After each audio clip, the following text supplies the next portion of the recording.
तो पिछली क्लास में हम लोगों ने equation of motion with a constant acceleration वो किया था, है ना। तो अब आज करेंगे हम लोग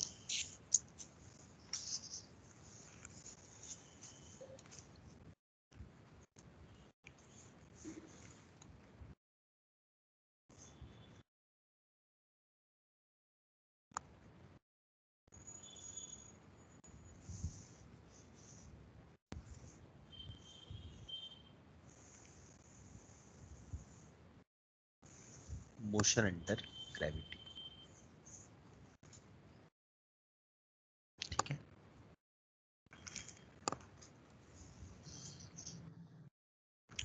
मोशन अंडर ग्रेविटी में सबसे पहला जो पार्ट है ना वो है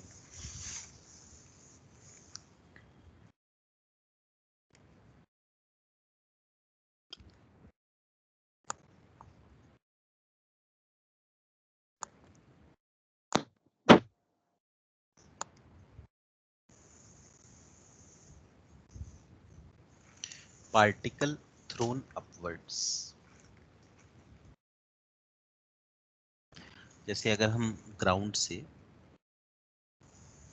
किसी पार्टिकल को ऐसे ऊपर फेंक दें, ठीक है, बिल्कुल बेसिक बेसिक पहले बता देता हूँ, 15-20 मिनट है ना, फिर करते हैं। तो ये ऐसे ऊपर जाएगा और फिर वापस गिर जाएगा। अब इस केस में पूरे ही प्रोसेस में इसके ऊपर जो एक्सेलरेशन होगा वो नीचे की तरफ लगेगा। क्योंकि नीचे वाले डायरेक्शन को हम लोग निगेटिव लेते हैं, इसलिए हम कहेंगे इस केस में एक्सेलरेशन की वैल्यू माइनस जी के बराबर हो जाएगी। तो एक ये होता है ना relation v is equal to u plus a t, तो एक ही जगह माइनस जी रख देंगे तो v बन जाएगा। एक ये इसका इक्वेशन हो जाएगा। एक ये रिलेशन होता है y is equal to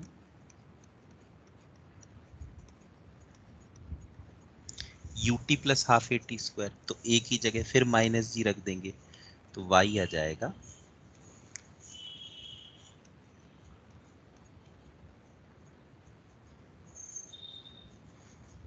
ut minus half g T square. फिर v square is equal to u square plus 2ay होगा, एक ही जगह फिर माइनस जी रख देंगे तो v स्क्वायर हो जाएगा यू स्क्वायर माइनस 2gy। तो ये जो तीन इक्वेशन है ये बिल्कुल बेसिक इक्वेशंस है, ठीक है। इसके बाद इसमें एक चीज होती है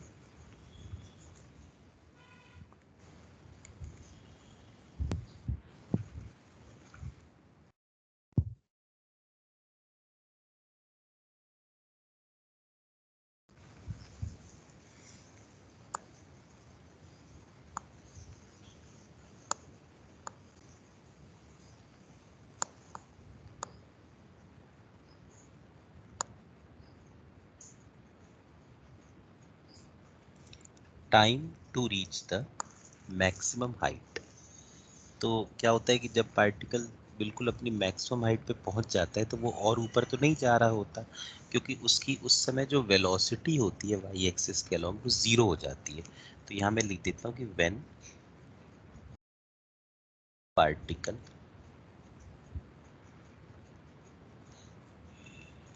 reaches the maximum height, its velocity along y-axis becomes 0। तो अब जैसे ये इक्वेशन है ना v is equal to u minus g t, अगर हम v को 0 रख दें तो यहाँ से जो t आया ना मैक्सिमम हाइट तक जाने में, वो आया u by g. This is the time to reach the maximum height.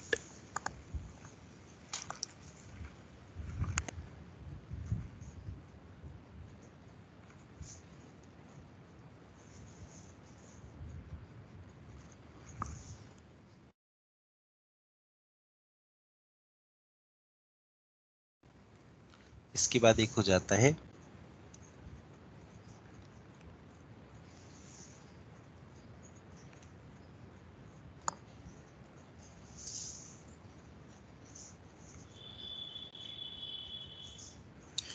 Total time of flight. इसमें क्या होता है कि जैसे अगर यहां से हम फेंकेंगे तो ये यहीं गिरेगा, तो चूंकि जहां से चला वहीं पहुंच गया तो इसमें y की वैल्यू आ गई 0. तो अब रिलेशन होता है मतलब डिस्प्लेसमेंट 0, तो y होता है ना ut minus half gt square. अब y को 0 रख दिया,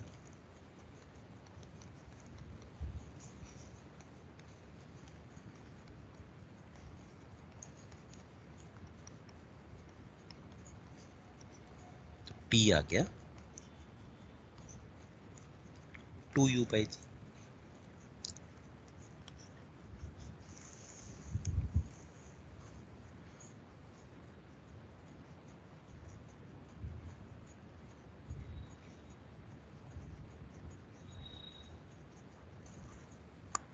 तो सिर्फ ऊपर जाने में लगा u by g और टोटल आने में 2u by g.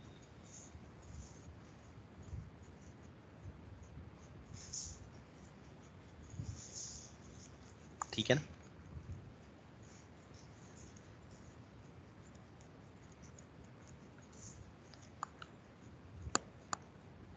कुछ यार यस नो कुछ बोलो यार, अब ये तो बड़ा सिंपल सा पॉइंट था. सर.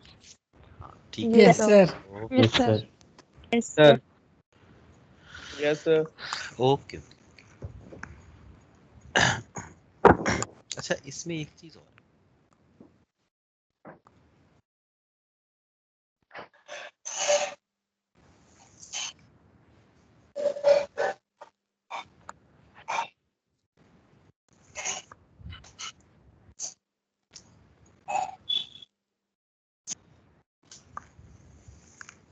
Maximum height.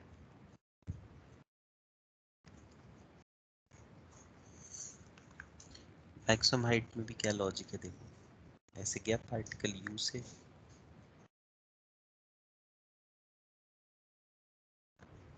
यहाँ पहुंच गया. इस पॉइंट पर ये है मैक्सिमम हाइट. इस पॉइंट पर वेलोसिटी 0 है और y की वैल्यू h है. तो जैसे ये रिलेशन होता है v square is equal to, v को रख देते हैं 0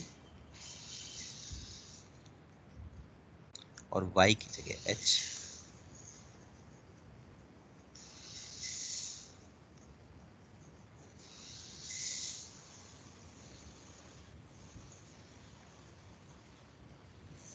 तो h की वैल्यू आ गई u square by 2g maximum height.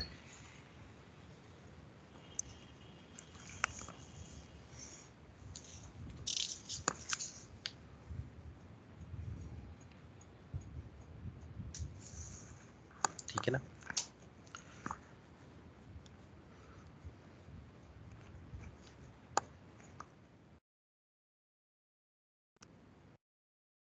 और एक दो पॉइंट है इसमें देखो. जैसे अगर सपोज यहां से हमने एक पार्टिकल को फेंका तो ये ऐसे गया ऊपर और वापस आ गया. ये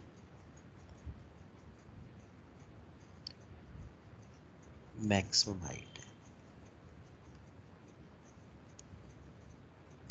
अब मान लो अगर कोई हाइट स्मॉल h हो जो मैक्सिमम हाइट से कम हो, तो वहां से जब पार्टिकल निकलेगा तो एक बार वो ऊपर की तरफ जा रहा होगा सपोज किसी v वेलोसिटी से, और फिर घूमकर नीचे की तरफ जा रहा होगा अभी भी v वेलोसिटी से, है ना। तो मैक्सिमम हाइट से कम किसी हाइट पर पार्टिकल दो अलग अलग टाइम पे निकलता है, एक बार जब वो ऊपर जा रहा हो और एक बार जब वो नीचे आ रहा हो। सपोज इस टाइम को मैं लिख देता हूँ t1 और इस टाइम को लिख देता हूँ t2। ठीक है, तो अब देखना ये रिलेशन होता है y इज इक्वल टू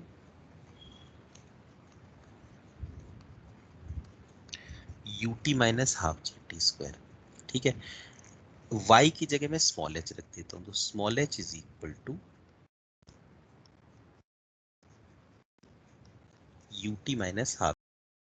ठीक है, इसमें t1 समझे ना, t1 क्या टाइम है, t1 ये टाइम है, देखो t1 है यहां से लेकर यहां तक पहुंचने का टाइम, और t2 है यहां से लेकर यहां तक पहुंचने का टाइम। समझ गए t1 और t2 का मतलब। तो देखो h को मैंने लिख दिया ut minus half g T square, इसको मैं लिख सकता हूं half g T square minus ut plus h is equal to 0।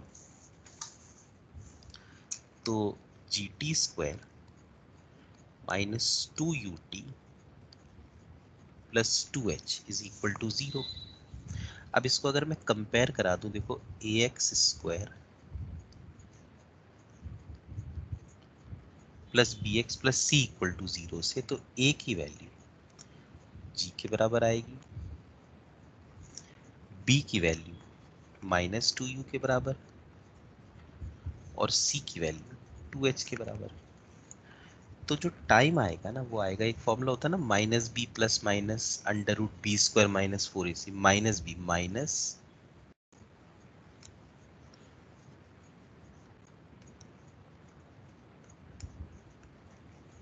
Minus b plus minus under root b square minus 4ac upon 2a, minus b plus minus under root b square minus 4ac divide by 2a। तो यहां से t आ गया 2u plus minus under root 4u square minus 8gh divide by 2g। तो t आ गया 4 और 8 जो है इसमें से 4 अगर मैं बाहर ले जाऊं तो वो स्क्वायर रूट ऑफ 4 मिला के 2 बन जाएगा, तो ये आएगा 2u plus minus 2 under root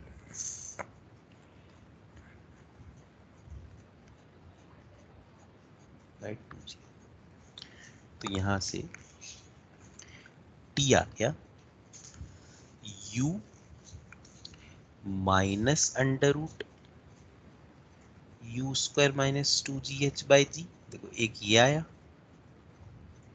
इसको कह देंगे t1, और एक t2 आया u plus under root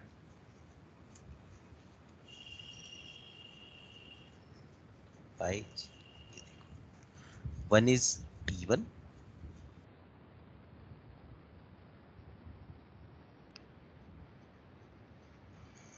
and the other is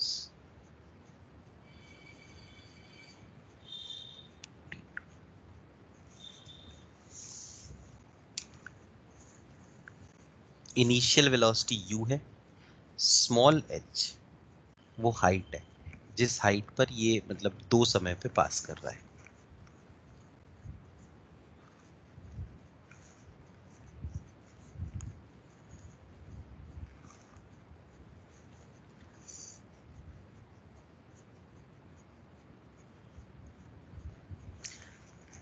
इसमें ना एक Sir, चीज can you और, scroll the screen हाँ up? एक कर रहा हूँ, एक मिनट। इसमें क्या है, बस एक छोटी सी चीज और है, हालांकि ये तो बड़ा लेंथी सा हो गया ना। देखो ये जो पॉइंट है, इस पॉइंट पे वेलोसिटी v है, इस पॉइंट पे वेलोसिटी u है। जब यहां से यहां तक जाएगा तो स्मॉल h चलेगा, तो एक ये रिलेशन होता है v square is equal to u square minus 2g y की जगह h लिख दिया तो v आ गया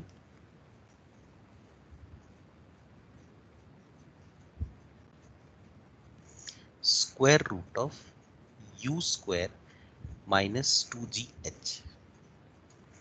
अब ये जो चीज है ना square root of u square minus 2gh, तो square root of u square minus 2gh देखो v है। तो जो ये दो टाइम है ना, एक टाइम t1 को मैं लिख सकता हूं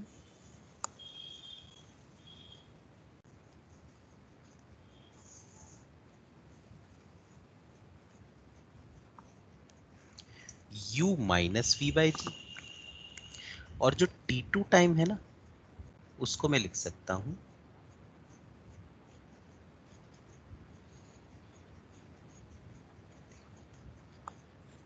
क्या, ये वाला पॉइंट समझ में आया कि t1 को लिख सकते हैं u minus v upon g, और t2 को लिख सकते हैं u plus v upon g, yes sir. है ना। यस तो अब सर। अगर मैं ये जो देखो t1 क्या है, वो ग्रीन कलर से जो रिप्रेजेंटेड है, देखो ग्रीन कलर से 0 से उस पॉइंट तक। t2 क्या है, जो पर्पल कलर से रिप्रेजेंटेड है।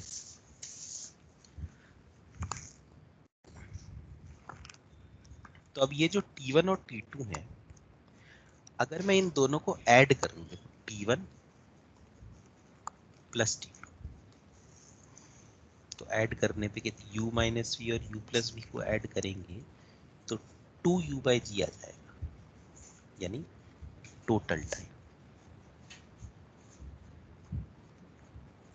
यानी ये जो दोनों टाइम है ना उनको जोड़कर टोटल टाइम ऑफ फ्लाइट आ गया।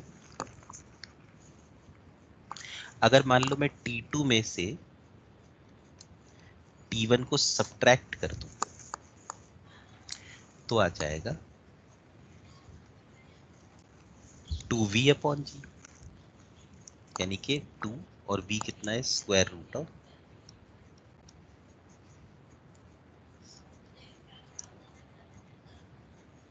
u square minus 2gh by g. और अगर ना मैं t1 और t2 को मल्टीप्लाई कर दूं तो देखना क्या आएगा, u माइनस वी और u प्लस वी मल्टीप्लाई होंगे तो ये आ जाएगा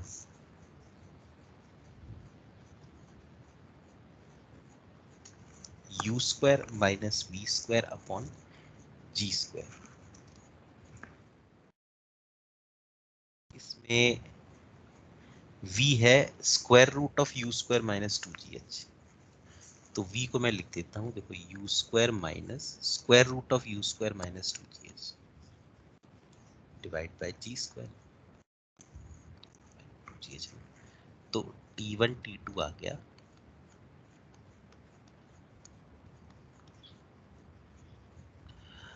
अच्छा। इसमें क्या है, कभी कभी हम लोग कंफ्यूज जाते कि यार इतने फॉर्मूले कैसे याद रखें। कोई ऐसा जरूरी नहीं कि फॉर्मूले सब याद रहे।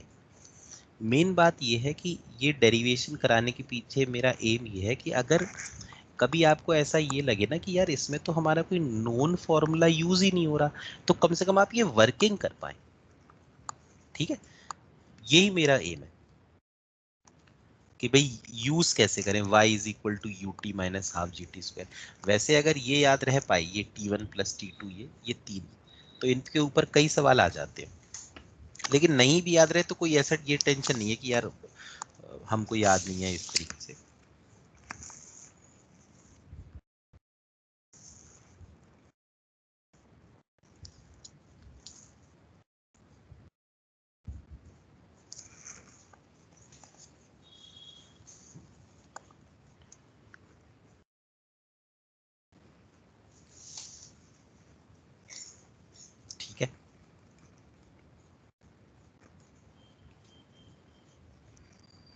हो गया,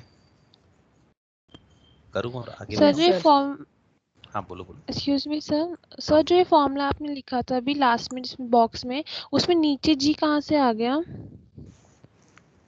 कौन से कह रहे हो? अच्छा ये सॉरी ये ना एक बेटा जी स्क्वायर था, ओके सर। तो वो ठीक है। और कोई बात हो तो बताओ।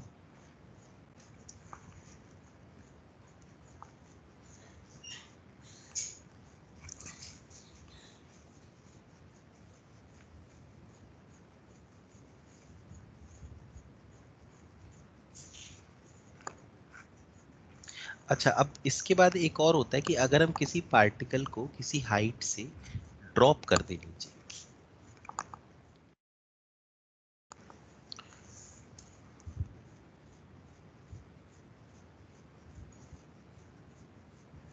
पार्टिकल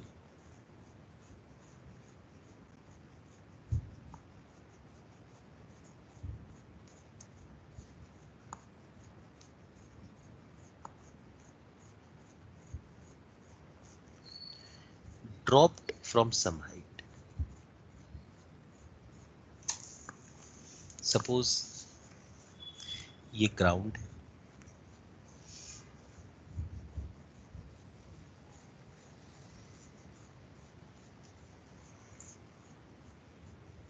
ये पार्टिकल,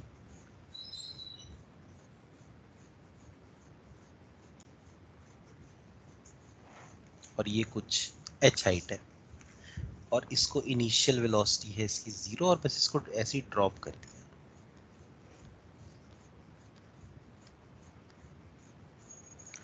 तो अब इस केस में u 0 और एक्सेलरेशन तो always it is minus g, because नीचे की तरफ है। तो एक रिलेशन ये ना v is equal to u की जगह 0 और a की जगह माइनस जी, तो v बन गया माइनस जी। दूसरा होता है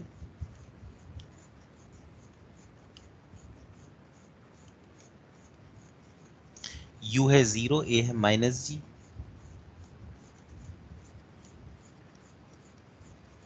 तो अगेन y बन गया।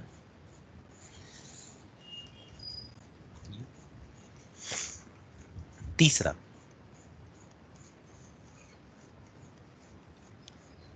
v स्क्वायर है u स्क्वायर प्लस 2ay, तो v स्क्वायर u तो 0 है और a माइनस जी है,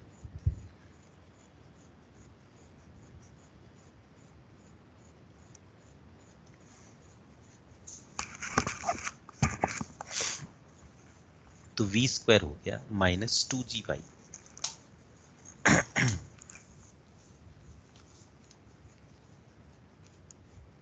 ठीक है, अब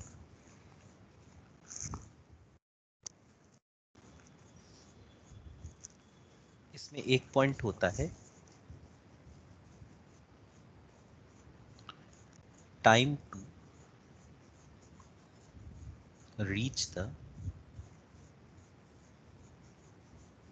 ग्राउंड।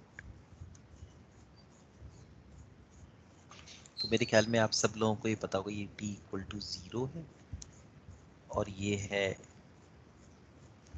Time t। तो ये वाला जो इक्वेशन है, इस इक्वेशन में टाइम को कैपिटल टी रख देते हैं, और जब टाइम कैपिटल टी है तो पार्टिकल ऐसे चल के नीचे की तरफ आ गए। टाइम की वैल्यू है कैपिटल टी और y यानी डिस्प्लेसमेंट है माइनस एच, नीचे की तरफ h, तो minus h is equal to minus half g capital T square. तो कैपिटल टी स्क्वायर आ गया 2h बाई जी, तो कैपिटल टी आ गया square root of,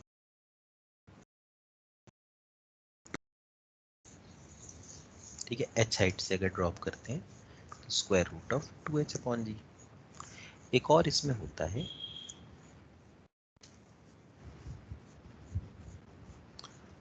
speed with which the particle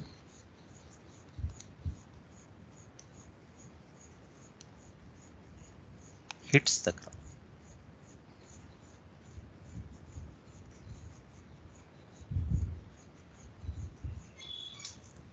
Speed with which the particle hits the ground.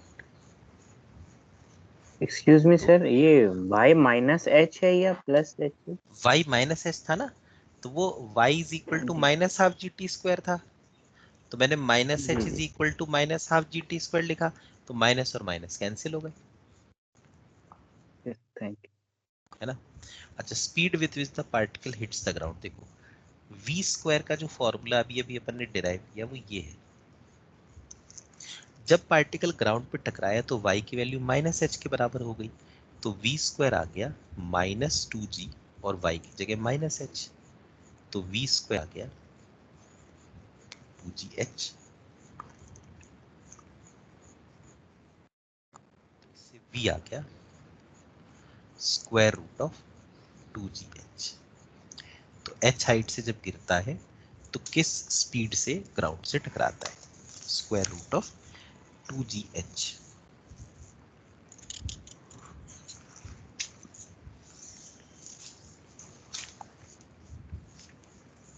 हुआ इतना clear?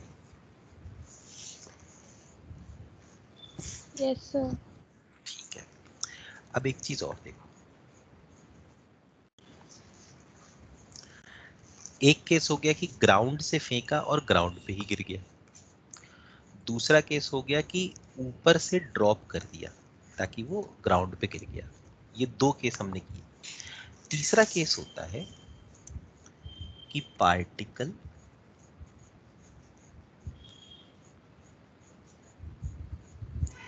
Throne upwards from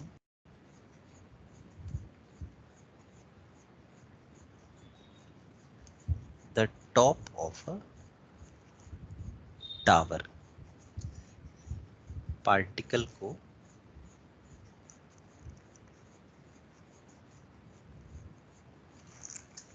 tower के ऊपर से ऊपर फेंक दिया जाए, इंस्टेड ऑफ ग्राउंड से ऊपर फेंक, जैसे कि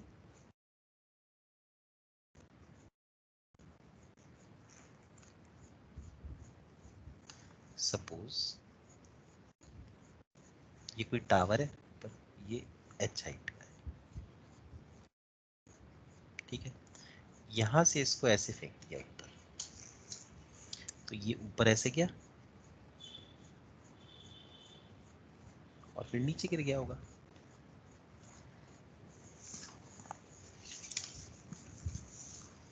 ठीक है।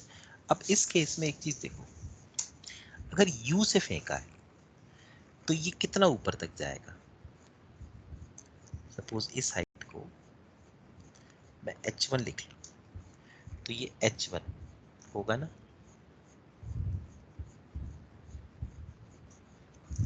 यू स्क्वायर अपॉन 2g होगा, और यहां से लेकर यहां तक पहुंचने में जो टाइम लगा, यहां पे मैं टाइम को 0 लिख देता हूं, यहां पर जो टाइम की वैल्यू होगी वो कितनी होगी, u बाई वी। अब यहां के बाद ये गिरेगा नीचे, तो कितनी टोटल हाइट है, ये h1 प्लस h, है ना। तो यहां से लेकर यहां तक जाने में कितना समय लगेगा, स्क्वायर रूट ऑफ 2, तो यहाँ ये t1 टाइमिंग हो गया और ये पूरे में लगा सपोज t2 टाइम, तो टोटल, और इसमें लगा था t1 टाइम, तो जो टोटल टाइम हुआ वो हुआ t1 प्लस t2, हुआ या नहीं बताओ, ऊपर जाने में प्लस वहां से नीचे आने में, Yes, sir. बोलो, है ना। तो मतलब हमने ना ये जो मोशन है इसको दो में तोड़ दिया, एक तो ऊपर जाने वाला और फिर वहां से नीचे जो ड्रॉप किया। तो टोटल टाइम आया t1 होता है, कितना आया था, u/g प्लस t2 है स्क्वायर रूट ऑफ 2। h1 जो है ना, h1 है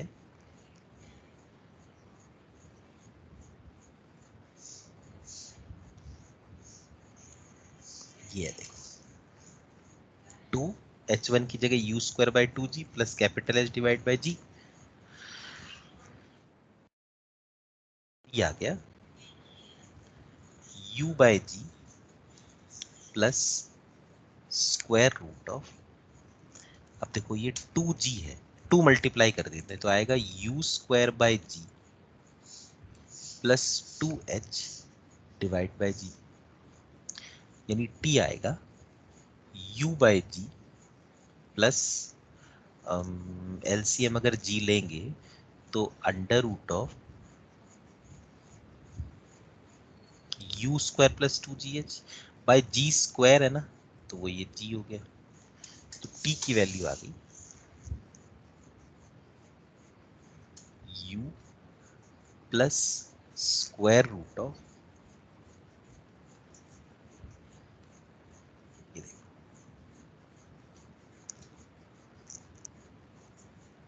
ये आ गया।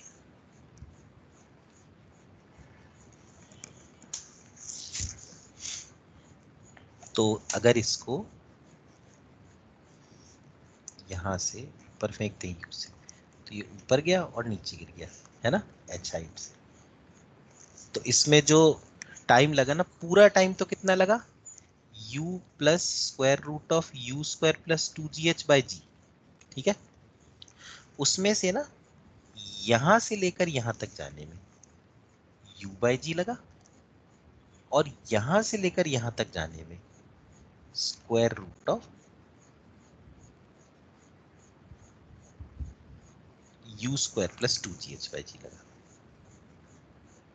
समझ में आया ब्रेकअप दोनों का, कि कितना कितना समय किसमें लगा। Yes sir. ठीक है। यस अच्छा सर। अच्छा, एक चीज और, जब ये यहां से हम फेंकते हैं, मतलब यहां से नीचे गिर रहा होता है, तो यहाँ पे जब ये टकराता है ना, तो नीचे की तरफ v वेलोसिटी से सपोज टकराता है, तो ये वेलोसिटी नीचे की तरफ है ना। यहाँ पर जो वेलोसिटी है वो तो है 0, ठीक है। और ये जो पूरा डिस्टेंस है, ये पूरा डिस्टेंस है दिस डिस्टेंस, ये वाला डिस्टेंस प्लस ये h, ठीक है। तो ये जो v है ना, देखो ये यहाँ पे वेलोसिटी u है, डिस्प्लेसमेंट नीचे की तरफ, तो v² इज इक्वल टू ये होता है ना,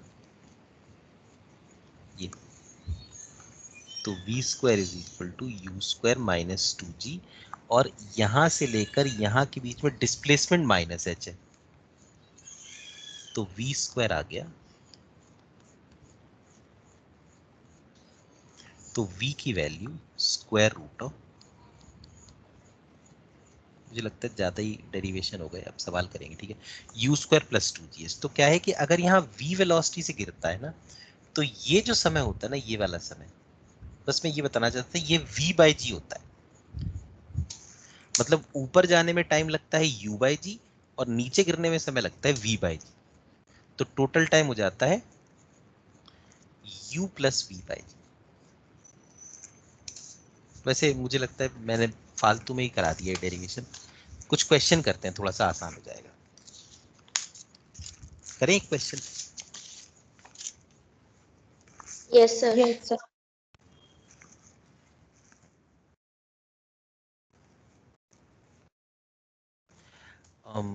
ये एक ना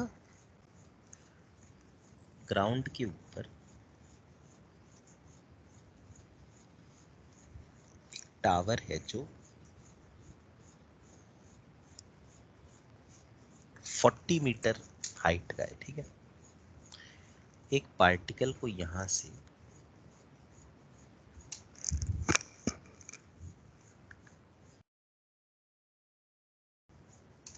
10 मीटर पर सेकंड से फेंकते हैं, ठीक है। तो क्वेश्चन है find the time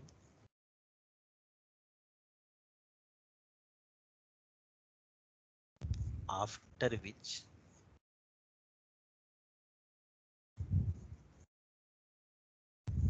the particle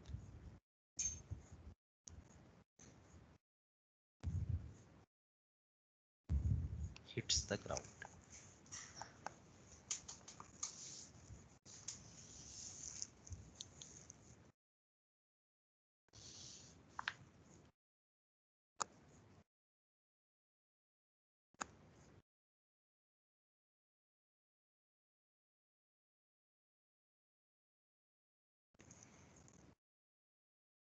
Four seconds. 4 ऐसे सेकेंड। सवाल, हाँ ऐसे सवाल में हम क्या कर सकते 4 हैं, seconds. पहले ऊपर गया फिर ऐसे गिर गया, है ना? तो ये देख सकते हैं कितना ऊपर गया।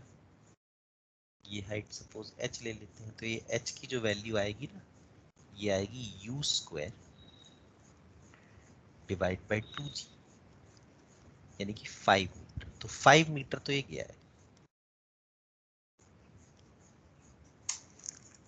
और कितना टाइम लगा होगा, u बाई जी 10/10, 1 मीटर लगा होगा, ठीक है, सॉरी 1 सेकंड लगा होगा ऊपर जाने में। तो ऊपर जाने में 1 सेकंड लगा, ठीक है। फिर यहां से जब ये गिरा तो टोटल कितनी हाइट हो गई, 45 मीटर हो गई। तो जो ये T1 T2 जो लगा वो लगा अंडर रूट ऑफ 2 इंटू 45/10, यानी अंडर रूट ऑफ 90/10, यानी रूट ऑफ 9, यानी 3 सेकंड। तो 1 सेकंड लगा होगा ऊपर जाने में, 3 सेकंड लगे नीचे आने में।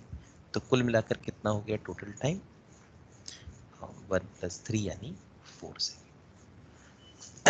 क्लियर हुआ ये वाला लॉजिक? देख लो किसी को नहीं समझ में आया हो तो।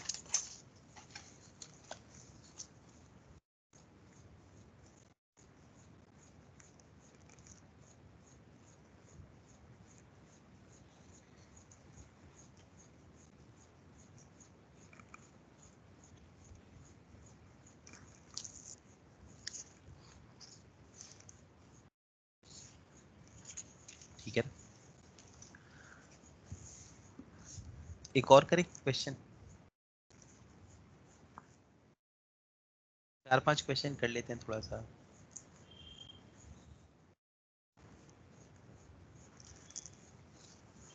देखो अगला क्वेश्चन है कि कोई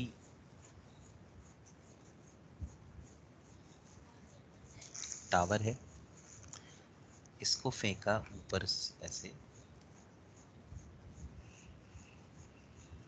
5 मीटर पर सेकंड से, ठीक है। ये ऐसे गया और ऐसे गया, और जो टोटल टाइम लगा वो 2 सेकंड लगा, ठीक है। तो पूछा है कि ये हाइट जो है ना ये कितनी है, और ये वेलोसिटी कितनी है।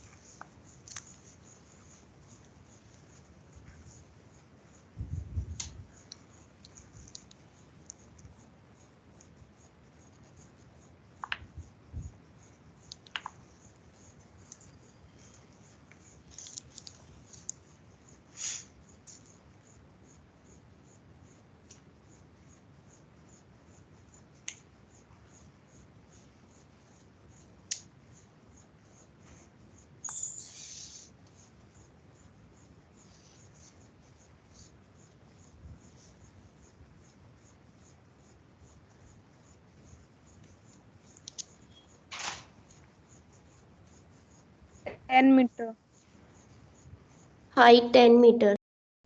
हाइट 10 मीटर है, ठीक है, और वेलोसिटी भी निकाल लो।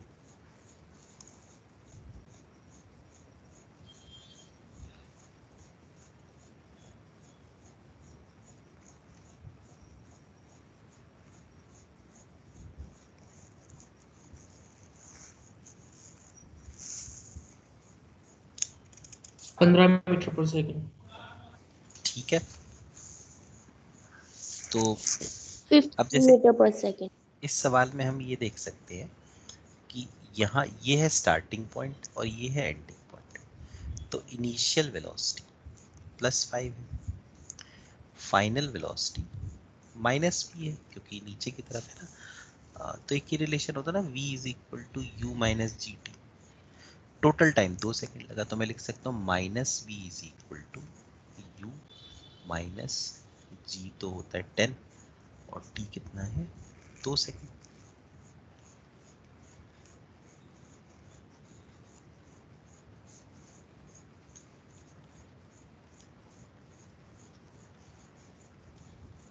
ये आ गया। तो आप लोगों ने इसमें कोई और लॉजिक लगाया क्या? सर इस वाले फॉर्मूले से भी कर सकते हैं जो आपने अभी बताया, v is equal to √u² अच्छा, प्लस हाँ 2g। हाँ बिल्कुल बिल्कुल, हाँ। उससे भी कर सकते हो, बिल्कुल सही बात है। ठीक है, उससे 15 ही आ जाता है। अच्छा अच्छा ठीक है।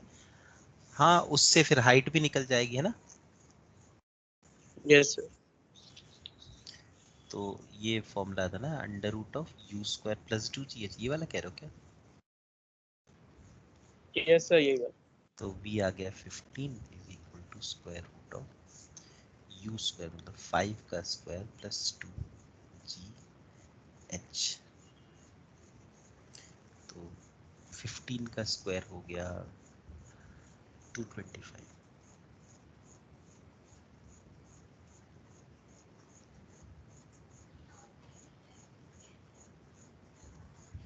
तो h की वैल्यू 10 मीटर्स। ठीक है यार।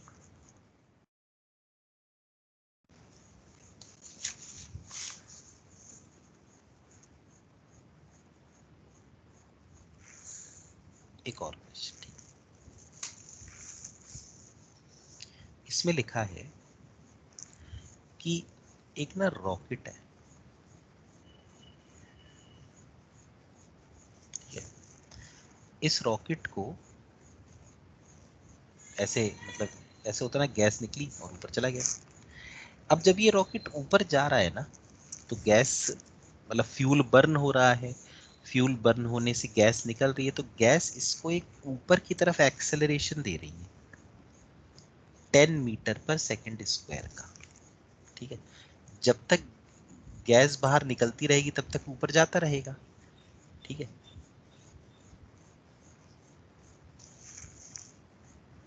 तो 1 मिनट तक, वो कह रहे हैं 1 मिनट तक गैस बाहर निकलती रही, और 1 मिनट के बाद गैस, मतलब फ्यूल खत्म हो गया, गैस निकलनी बंद हो गई। ठीक है, लेकिन अब चूंकि रॉकेट की कुछ वेलोसिटी होगी तो वो थोड़ा और ऊपर जाएगा और यहां कहीं तक पहुंच पाएगा, उसके बाद फिर वापस गिर जाएगा, है ना, होगा ऐसा। तो 1 मिनट तक फ्यूल बर्न करता है, 1 मिनट के बाद फ्यूल बर्न करना बंद हो जाता है। तो क्वेश्चन पूछा है कि find the maximum height reached. ठीक है, और दूसरा find the time of motion,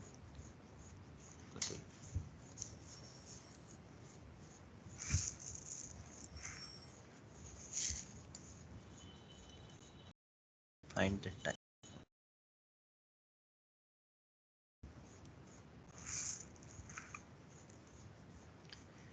upward motion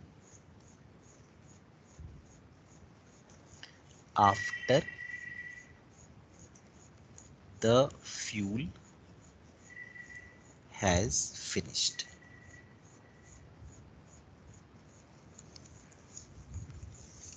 देख लो करके ट्राई।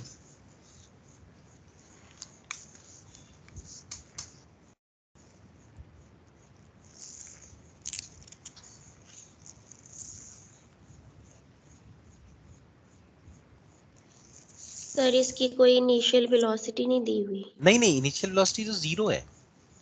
स्टार्टिंग में तो रॉकेट जब ग्राउंड से स्टार्ट हुआ तो उसकी वेलोसिटी 0 ही है ना starting.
So 18,000 meter or 2 minutes. 18,000 meter मतलब टोटल हाइट ना। हाँ ठीक है यार। और 2 minutes. अच्छा वो तुमने टोटल 2 मिनट कर दिया है ना, वो नीचे से लेकर ऊपर तक। हाँ जी, हाँ जी। ठीक। तो मतलब वैसे इसमें तो ये पूछा था कि फ्यूल खत्म होने के बाद, तो 1 मिनट हो गया ना। अच्छा, बड़ा हाँ जी, हाँ जी। हाँ बड़ा सिंपल क्वेश्चन है इसमें। यहाँ से लेकर यहाँ तक एक्सेलरेशन ऊपर की तरफ है 10, और यहाँ से लेकर यहाँ तक एक्सेलरेशन नीचे की तरफ होगा 10, है ना, क्योंकि फ्री फॉल होगा। तो जैसे अगर हम इस पार्ट को करें, इसको मैं लिख देता हूँ पार्ट 1। तो जो पार्ट 1 है इसमें सपोज यहाँ पर इसकी वेलोसिटी v है, तो v is equal to u कितना है 0 प्लस g है 10, मतलब एक्सेलरेशन ऊपर की तरफ 10 है और टाइम है 60, तो v की वैल्यू 600 मीटर पर सेकंड आएगी यहाँ पर। और इसके बाद यहाँ पर तो फाइनली v कितना हो जाएगा 0। तो यहाँ से लेकर यहाँ तक का जो मोशन है उसके लिए अगर हम इसको सॉल्व करें तो मैक्सिमम हाइट पूछी है। मैक्सिमम हाइट सिंपल सा फॉर्मूला u²/2g। तो जो मैक्सिमम हाइट है एक्सक्यूज मी सर। हाँ बोलो सर U0 क्यों होगा? यार। तुम कभी भी कोई रॉकेट स्टार्ट होगा तो स्टार्टिंग में कोई उसे फेंकता है क्या ऊपर, या अपना रुका रहता है और ऊपर जाने लगता है? खुद ही सोचो ना, ओके सर, ओके। है ना। तो यहाँ से लेकर यहाँ तक ये जो हाइट h है ये हो जाएगी u²/2g।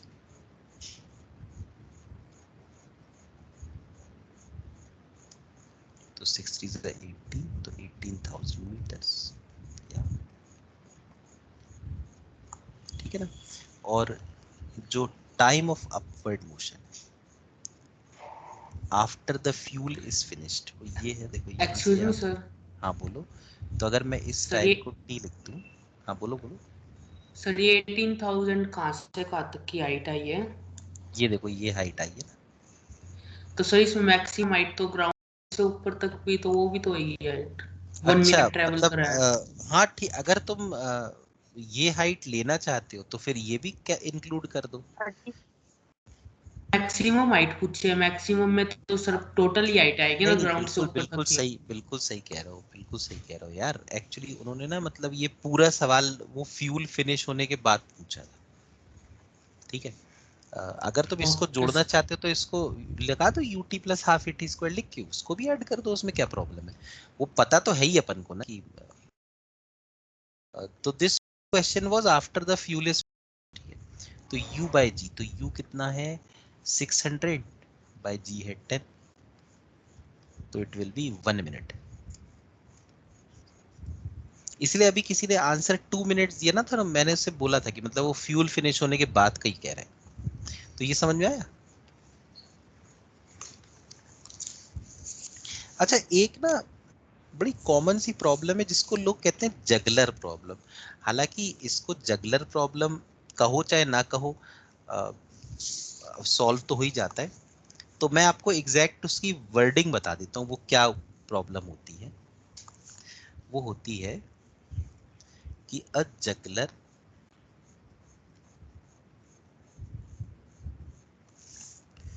Throws,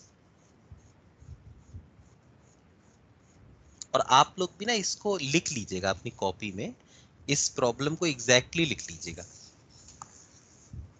falls into air,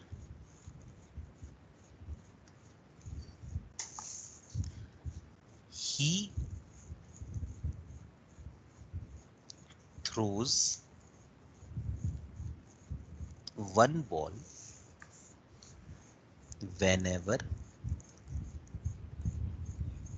the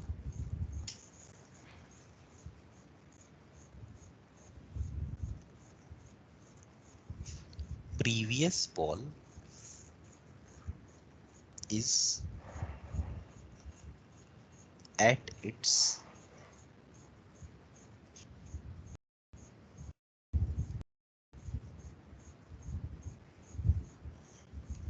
maximum height. How high do the balls rise if he throws n balls per second? ठीक है, ये क्वेश्चन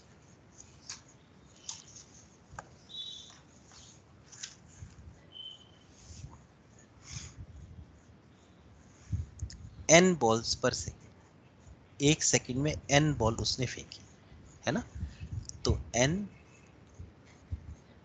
बॉल्स इन 1 सेकेंड, इसका मतलब एक बॉल कितने सेकंड्स में? 1/n सेकंड्स में, है ना। और वो ये कह रहा है कि एक बॉल वो तब फेंकता है जब पिछली बॉल मैक्सिमम हाइट पे पहुंच जाती है, इसका मतलब इतने सेकंड में जरूर एक बॉल अपनी मैक्सिमम हाइट पे पहुंच जाती होगी, है ना। तो time to reach the maximum height जो है ना, जिसको हम लोग u/g कहते हैं, वो ये 1/n के बराबर है। इसका मतलब u की जो वैल्यू है वो है इक्वल टू g/n। तो उन्होंने पूछा है how high do the balls rise, यानी h पूछा है। अब h का ये फॉर्मूला होता है ना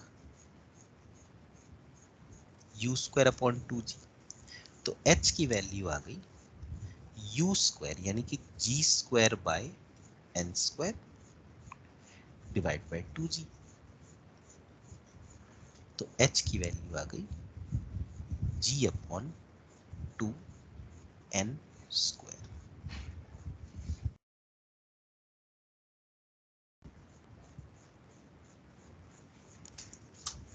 g/2n²।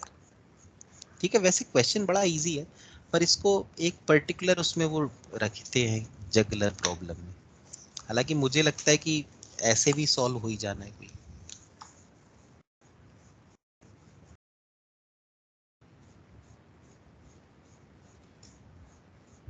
एच वाला पार्ट दोबारा बताना। कौन सा वाला पॉइंट? एच वाला सर, एच फाइंड आउट करनी है जो। एच का तो ये फॉर्मूला होता ना यार, ये वाला फॉर्मूला u²/2g।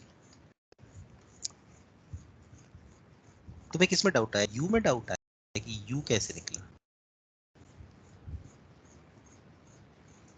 ठीक है सर, आ गया समझ आ गया। अच्छा ठीक है, एक और क्वेश्चन कर लेते हैं ना। अच्छा, ये क्वेश्चन मैं आपको इससे करा रहा हूँ, एक अरिहंत की फिजिक्स की बुक आती है ना, इसमें मैंने सोचा कि इससे करा देता हूँ आज सवाल। ठीक है, अब ये कह रहे हैं इसके बाद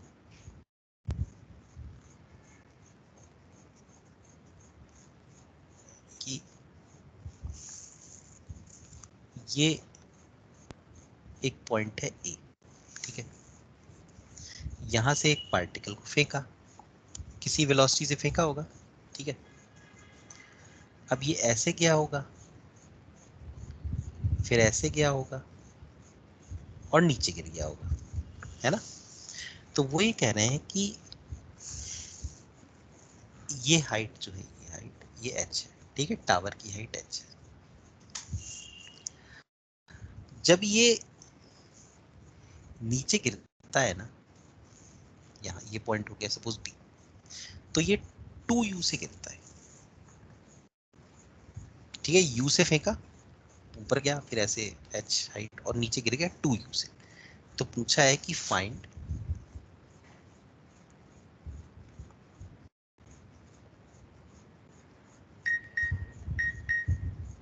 मैक्सिमम हाइट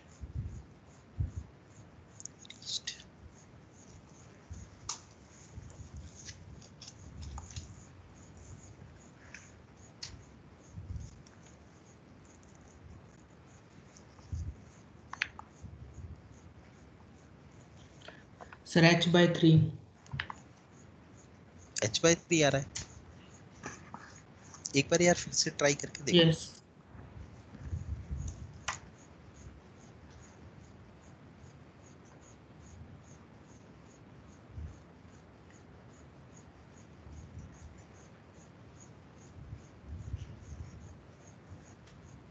मतलब हो सकता है h/3 answer, may be possible.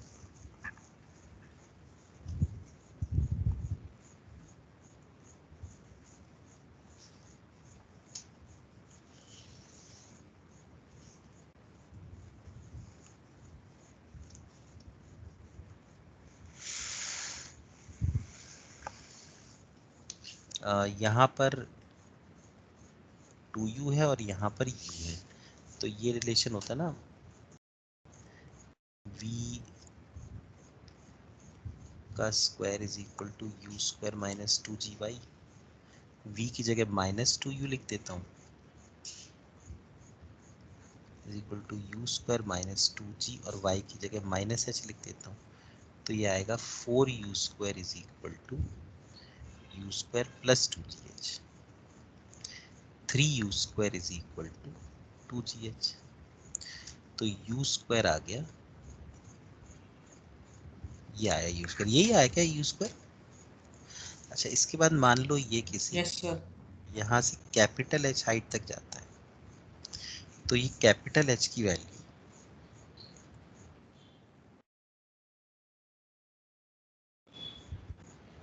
तो यही होती ना u स्क्वायर बाई 2g। तो कैपिटल H आ गया, इसका स्क्वायर यानी 2g small h by 3 divide by 2g। तो स्मॉल h बाई 3 आ गया है ना, यही आ रहा था ना? ठीक है, सही, good.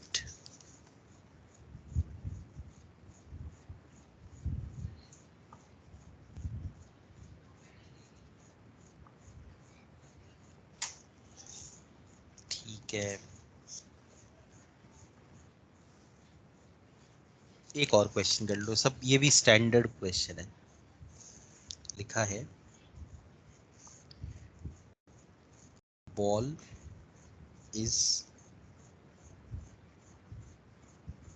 Throne upwards from the ground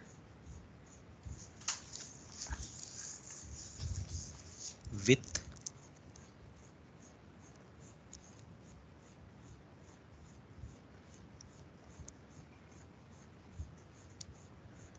initial velocity u. It is at a height of 80 meter at 2 times.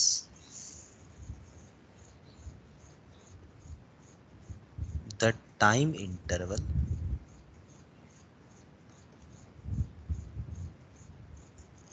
be 6 seconds. Find u.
$50 meter per second।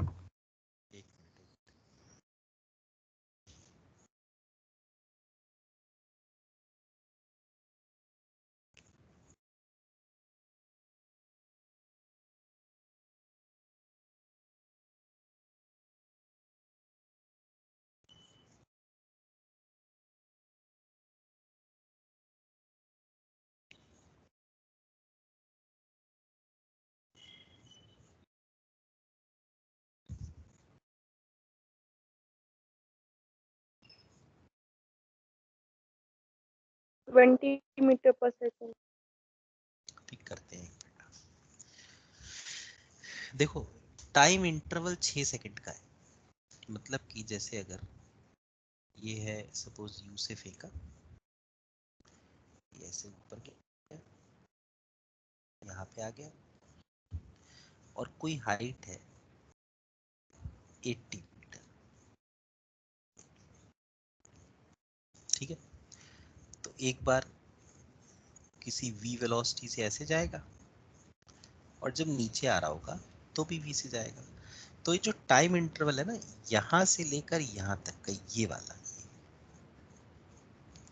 ये टाइम इंटरवल उन्होंने 6 सेकंड दे रखा है। समझ में आया ये वाला? भाई ये वाला और ये वाला इसके बीच का, तो इसका मतलब ये 6 सेकंड जो है, क्या इस 6 सेकंड को, चूंकि ये v वेलोसिटी से स्टार्ट हुआ, तो क्या मैं इसको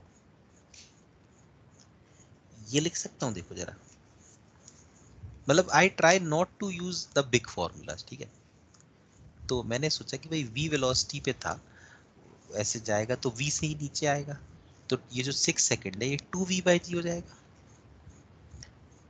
तो ये कैंसिल हुआ, तो ये 3 आ गया, तो v की वैल्यू देखो 30 आ गई, है ना, यहाँ पे 30। अब यहाँ पे u पे था, गए पे 30 पे है, जो हाइट है वो 80 है, तो हम लोग ये कह सकते हैं v square is equal to u square minus 2g/, तो 900 is equal to u square minus 2 1600, तो u स्क्वायर आ गया, तो u की वैल्यू 50 आ गई। आपका भी ये आ रहा था क्या 50? Yes sir. Yes sir, yes अच्छा, सर। क्लियर हुआ? लॉजिक क्लियर हुआ? लॉजिक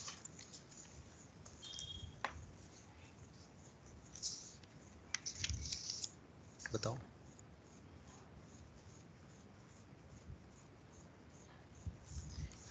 अच्छा, इसके बाद इसमें ये जो है ना, अगर आप सपोज ग्राउंड से किसी यू से फेंकें, ऊपर फेंकेगा और फिर नीचे आ जाएगा, ठीक है। मतलब इस केस में एक पॉइंट तो ऐसा है ही ना जहां पे वेलोसिटी 0 है, सबसे टॉप मोस्ट पॉइंट, और इस पूरे केस में जो acceleration due to gravity it is constant. तो चूंकि यहाँ पर वो चीज हो जाती है ना कि there is one point at which the velocity is 0 and acceleration is constant, तो we can apply the Galileo's law here, ठीक है। तो जैसे अगर मैं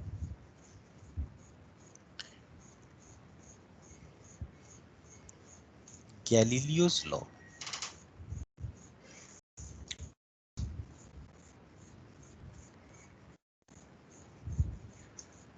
ऑड नंबर्स यूज करता हूं सपोज, ठीक है। इस केस में सपोज ये ऊपर से इसको ड्रॉप किया है, नीचे से भी आप फेंकते हैं तो भी वो सबसे ऊपर वाले पॉइंट पे 0 वेलोसिटी होती है, तो वहीं से स्टार्ट करना पड़ेगा, ठीक है। तो जैसे ऐसे इसको फेंका, अब मान लो यहाँ पे वेलोसिटी 0 है, हम इंटरवल बना लें सपोज t सेकेंड्स की, ठीक है। यहाँ पे t 0 है, यहाँ पे t सपोज कुछ t है, फिर थोड़ी देर बाद t की वैल्यू 2t के बराबर हो गई, फिर 3t के बराबर, फिर 4t, इस तरीके से। तो अगर पहले 0 से t तक x चलता है, तो t से 2t तक 3x चलेगा, 2t से 3t तक 5x, 3t से 4t तक 7x, फिर उसके नीचे 9x। समझ में आया ये वाला पॉइंट?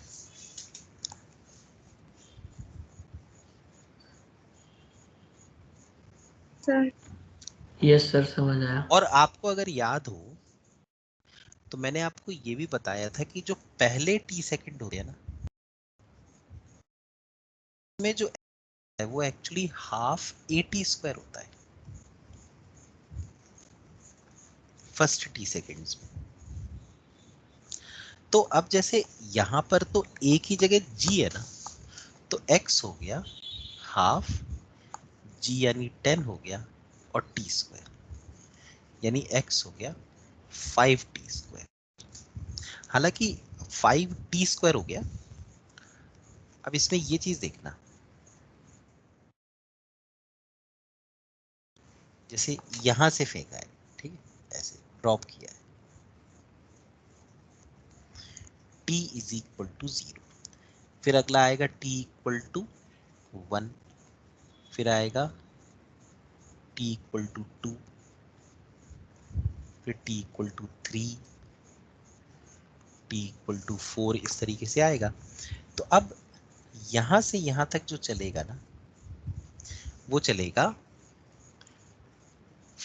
हाफ इंटू 10 इंटू 1 का स्क्वायर यानी 5 मीटर।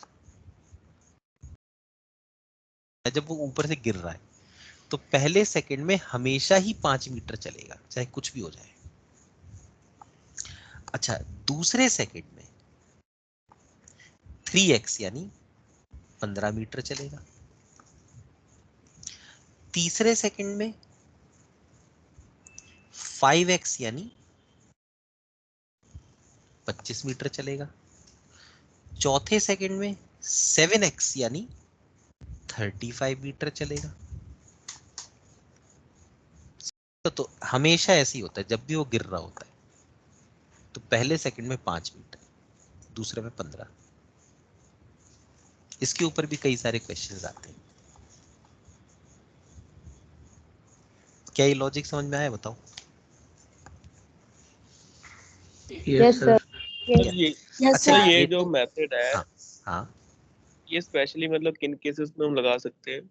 ये तुम जब भी तुम्हें मतलब कोई भी ऐसा वो दिखे ना जिसमें वेलोसिटी किसी एक पॉइंट पे 0 हो जाए, तो उस सवाल को ना एक बार गैलीलियोस लॉ से करके जरूर देखो। ओके। जब भी वो ऐसा कहें कि इतना आधा टाइम में तो इतना हुआ, बाकी आधे टाइम में कितना हुआ, मतलब कि खुद ऐसा तुम्हें फील हो कि यार यहाँ ना टाइम को आधा आधा कर दिया गया है या 1/3 कर दिया गया है। मतलब वो चाहते हैं कि अपन गैलीलियो लॉ लगाएं, कोई भी चीज इक्वल बटी हो। अच्छा, एक ना गैलीलियोस लॉ के जैसा ही एक लॉ है जिसको हम लोग कह सकते हैं, सपोज ऐसे ही, मतलब दिया तो नहीं उसे गैलीलियो, लेकिन मान लो कहते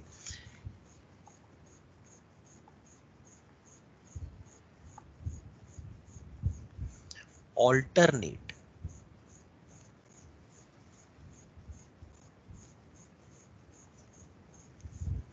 Galileo's law, alternate Galileo's law. अब इसमें क्या है, जैसे पिछले केस में जो गैलीलियो का लॉ था उसमें उन्होंने क्या किया था, उसमें उन्होंने कहा था कि अगर सपोज टाइम के इक्वल इंटरवल हो जाए टी सेकंड के, तो पहले टी सेकंड में x चलेगा तो अगले टी सेकंड में 3x चलेगा, उसके अगले टी सेकंड में 5x चलेगा। अब अगर मान लो जब ये चल रहा है तो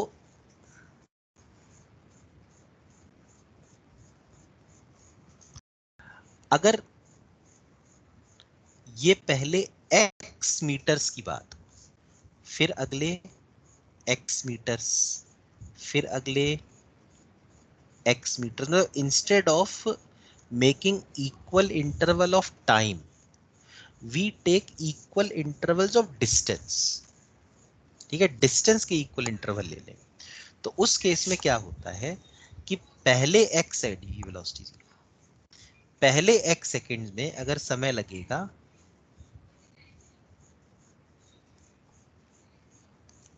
√1, ठीक है, ध्यान से देखना, √1 माइनस √0 इंटू टी, तो अगले x मीटर करने के लिए लगेगा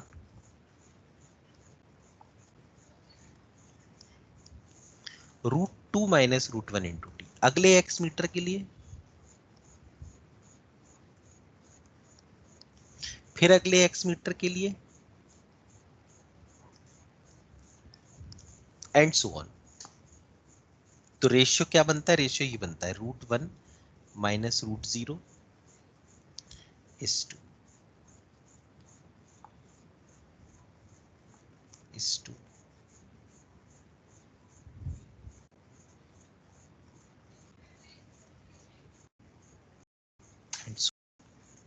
क्लियर हुआ ये?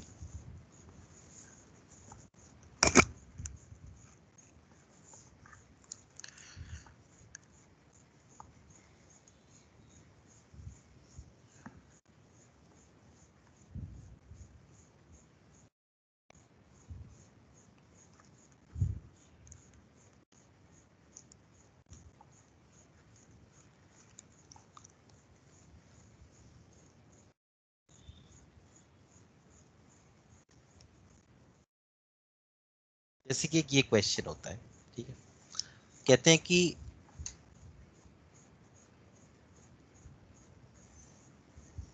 a particle falls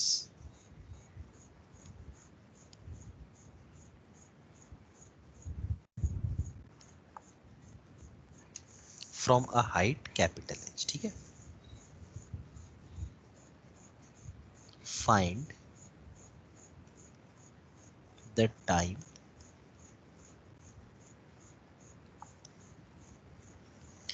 taken by the particle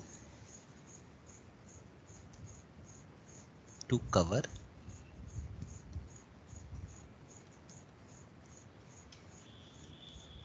first and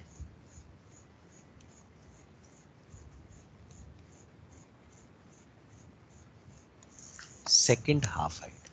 पहली आधा डिस्टेंस और दूसरा आधा डिस्टेंस कवर करने में कितना टाइम लगेगा। ठीक है, जैसे सपोज अब देखो ये ऐसे गिर रहा है, ये पूरी हाइट जो है ये h है, तो ये बात तो हम लोग जानते हैं ना कि जो पूरा टाइम होता है वो ये होता है, ये है ना। अब इन्होंने कहा कि पहली आधी हाइट और दूसरी आधी हाइट, तो हम लोग इसके दो हिस्से कर देते हैं, h/2 और h/2। अब यहाँ पे वेलोसिटी 0 है, चूंकि आपने आधी आधी हाइट कर दी, तो पहले आधे हिस्से में अगर समय लगेगा √1 माइनस √0 इंटू टी, तो अगले आधे हिस्से में समय लगना चाहिए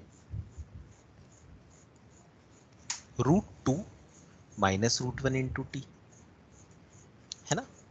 तो टोटल कितना टाइम होना चाहिए, टोटल टाइम जो कि √2 h/g के बराबर है वो होना चाहिए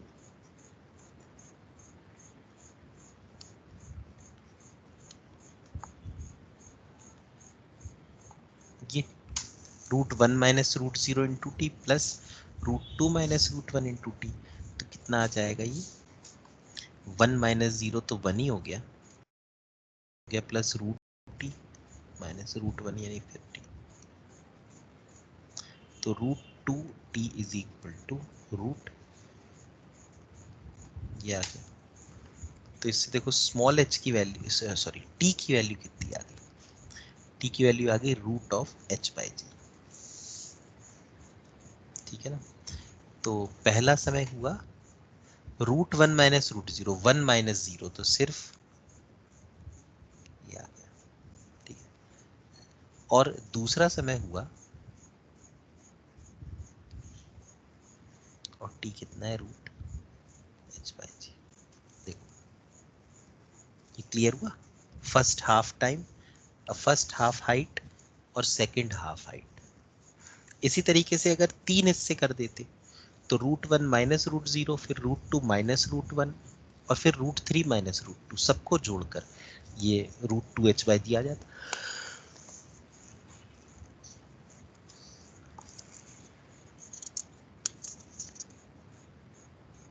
ठीक है,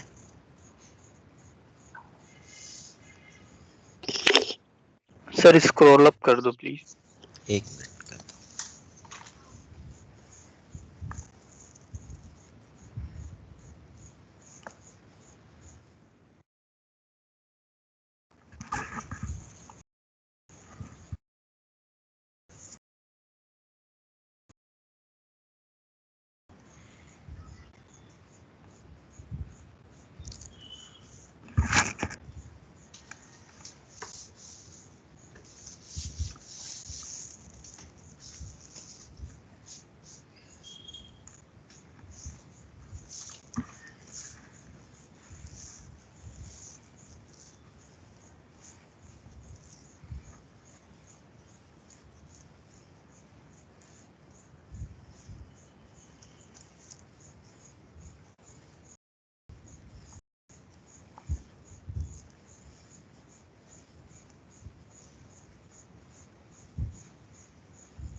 एक बस इस पे लास्ट क्वेश्चन और लिख देते हैं। ये गैलीलियोस लॉ का ही है। From the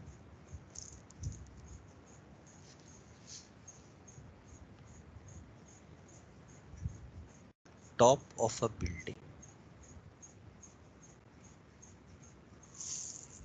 16 meter high,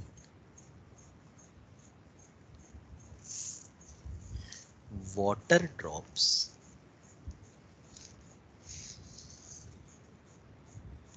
are falling at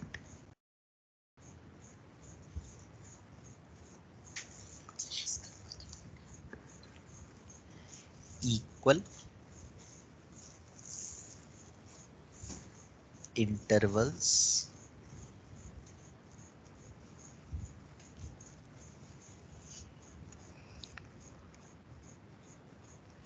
of time such that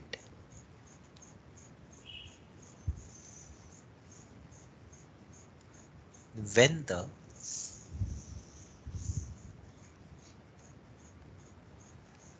first drop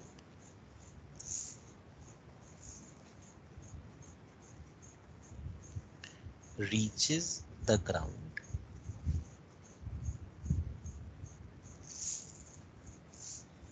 the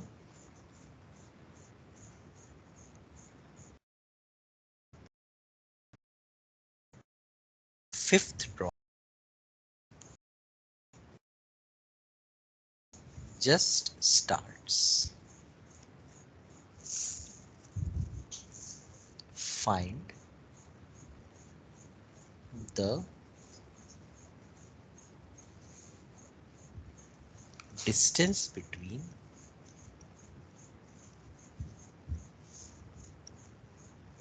successive drops at that instant. ठीक है, find the distance between successive drops at that instant.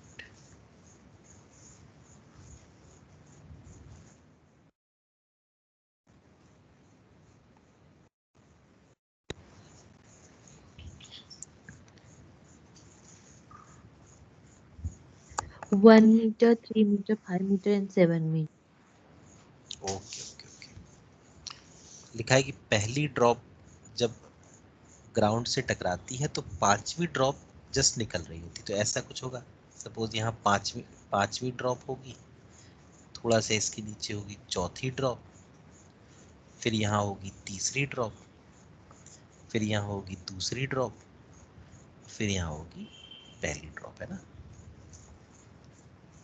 तो अब जो जस्ट अभी tap से निकल रही है उसकी तो वेलोसिटी 0 है, तो यहाँ पे वेलोसिटी 0 है। तो इसका मतलब ये डिस्टेंस अगर x है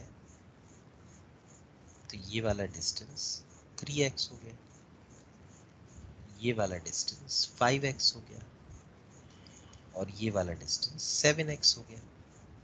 लेकिन वो कह रहे हैं कि टोटल डिस्टेंस मिला के 16 होना चाहिए, तो x और 3x 4x, 4 और 5 9x, 9 और 7 16x, तो टोटल जो 16x है ना वो 16 हो गया। तो x की वैल्यू कितनी हो गई 1। तो इसका मतलब पांचवी और चौथी ड्रॉप के बीच 1 मीटर का डिस्टेंस है, चौथी और तीसरी ड्रॉप के बीच 3 मीटर का, तीसरी और दूसरी ड्रॉप के बीच 5 मीटर का, और दूसरी और पहली ड्रॉप के बीच 7 मीटर का डिस्टेंस है। ठीक है ना। Yes sir. ओके, बस तो मेरे ख्याल में काफी क्वेश्चंस हो गए, है ना। अच्छा, आप सब लोग टेलीग्राम पे ऐड हो गए या अभी भी कोई बचा हुआ है?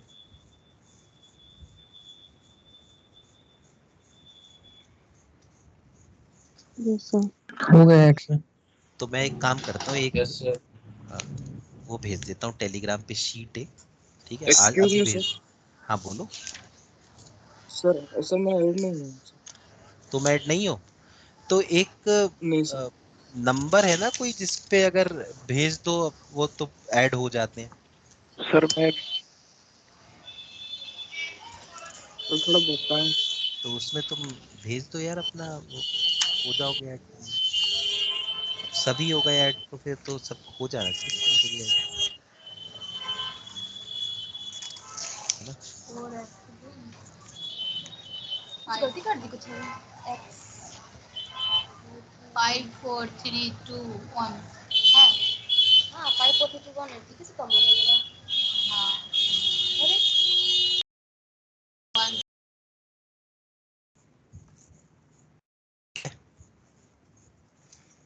तो अब इसके बाद यार एक टॉपिक और बचा है इस चैप्टर में,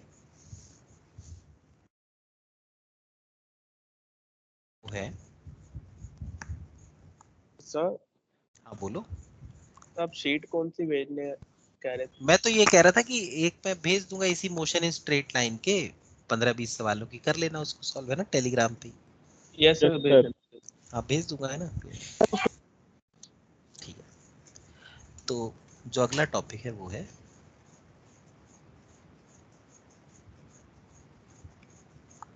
रिलेटिव मोशन। इसमें क्या होता है, there are two things, one is object. Object का मतलब जिसको हम देखें, और एक ऑब्जर्वर। ऑब्जर्वर का मतलब जो देख रहा हूं, ठीक है। तो ऑब्जेक्ट मतलब विच इज सीन, ऑब्जर्वर का मतलब हु सीज। तो हम इसको ऐसे लिख देते हैं, लिखने का तरीका ये है, velocity of object slash observer, object slash observer. और इसको हम लिख सकते हैं velocity of object minus velocity of observer. ठीक है, मतलब जो पहले लिखा जाए वो ऑब्जेक्ट है, और जो बाद में लिखा जाए वो ऑब्जर्वर है। ठीक है, और बोलते इसको है velocity of object with respect to observer. अगर मान लीजिए आपको एक्सेलरेशन लिखना हो तो उसको भी आप ऐसे लिख सकते हैं, acceleration of object slash observer. ये हो जाएगा acceleration of object minus acceleration of observer. ठीक है, रिलेटिव मोशन में बेसिकली ये दो ही चीज है। ठीक है, अच्छा इसमें क्या है, जैसे अब मान लो एक बड़ा सिंपल सा पॉइंट देखो, अगर ये A है और ये B है, ये चल रहा है 5 मीटर पर सेकंड से, ये चल रहा है 10 मीटर पर सेकंड से। अभी हमें तो ये दोनों चलते हुए दिख रहे हैं, लेकिन अगर हम लोग A को ऑब्जर्वर बना दें,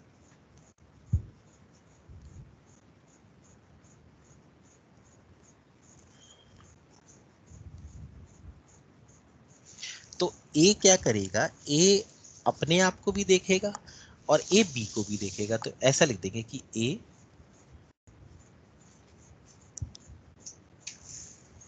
sees A, A अपने आप को भी देखेगा और फिर A sees B। तो जब A ने अपने आप को देखा तो ऑब्जेक्ट भी A है और ऑब्जर्वर भी A है। तो ये लिख सकते हैं ना, वेलोसिटी ऑफ A स्लैश, ठीक है ना, A को ही देखा जा रहा है और A ही देख रहा है, तो इसको क्या लिखोगे, VA माइनस VA, यानी कि 5 माइनस 5 यानी कि 0। और जब A B को देख रहा है तो इसको लिखेंगे B स्लैश, यानी VB माइनस VA। VB कितना 10 और VA कितना 5, तो 10 माइनस 5 कितना 5। तो मतलब अगर A से बात करें ना अपन कि तुम्हें क्या दिख रहा है, तो A ये कहेगा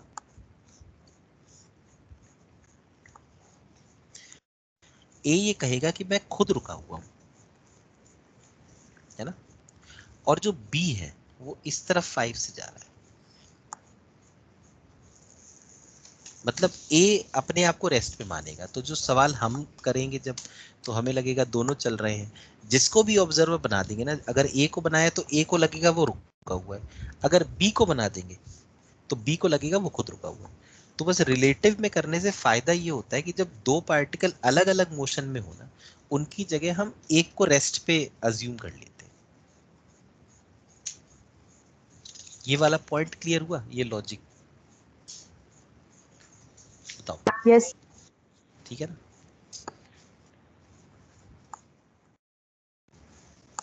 अच्छा वैसे तो यार रिलेटिव मोशन ना, ये मोशन इन 1 डायमेंशन में भी होता है और मोशन इन 2 डायमेंशन में। तो आपको अगर आई कैप जे कैप पता हो तो मैं आपको उस मोशन इन 2 डायमेंशन वाला भी अभी थोड़ा बता दूं। बोलो, मतलब ये तो पता ही होगा, आई बता कैप दो मतलब एक्स, आई कैप मतलब एक्स एक्सिस, जे यस कैप सर। मतलब वाई एक्सिस। ठीक है, तो एक बड़ा सिंपल सा क्वेश्चन अपन कर लेते हैं।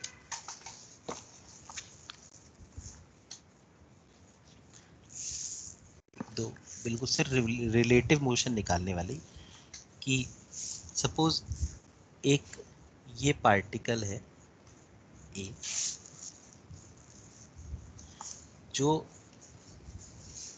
इस तरफ जा रहा है with a velocity of 2 metre per second. ठीक है, बहुत ही सिंपल क्वेश्चन है। दूसरा पार्टिकल है बी जो इस तरफ जा रहा है with a velocity of 2 metre per second. उनने पूछा है what is the velocity of A with respect to B, 4 with metre per sine second. With A 4 metre per minus second. V B, है ना, सही बात है। 4 मीटर पर सेकंड। अच्छा इसी से कई लोग, हाँ इसी से कई लोग ये भी कहते हैं कि अगर वो ऑपोजिट डायरेक्शन में हो तो उनकी जो स्पीड है उसको ऐड कर दो, है ना।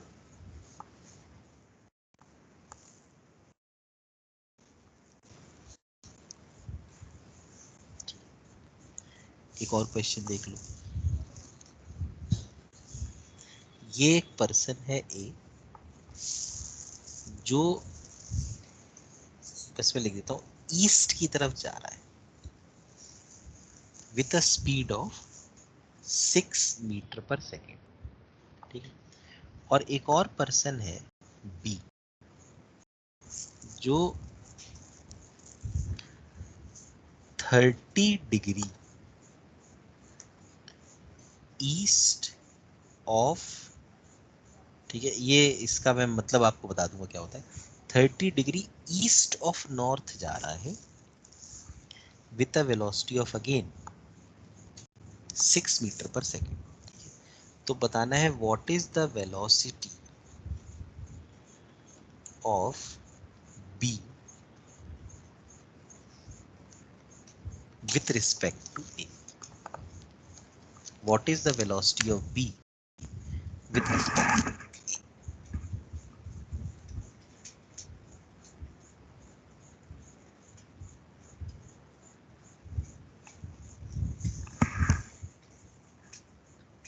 Three meter per second.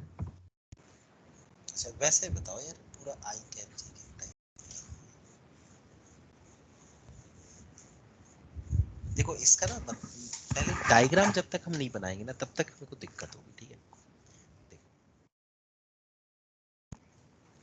देखो ए जा रहा है ईस्ट, इसका मतलब ए जो है ना, अब मेरे ख्याल में नॉर्थ साउथ ईस्ट वेस्ट तो पता ही होगा आपको, 6 है ना, ये ईस्ट है। वैसे this problem is of motion in 2 dimension. ठीक है, इसलिए अगर नहीं समझ में आए तो मुझे बता दीजिएगा, तो मैं ये वाला टॉपिक फिर अभी नहीं बताऊंगा, फिर मैं वहीं बताऊंगा। ठीक, और जो बी है लिखा है 30 डिग्री ईस्ट ऑफ नॉर्थ। देखो 30 डिग्री ईस्ट मतलब ईस्ट की तरफ 30 डिग्री, कहां से, नॉर्थ से। तो यहां पर अगर मैं इस तरीके से वो बना लूँ direction north south east west, east west north south. Sir -3i cap और 3√3j कैप। अच्छा तो देखो 30 डिग्री ईस्ट, तो नॉर्थ से ईस्ट की तरफ 30 डिग्री यानी ऐसे,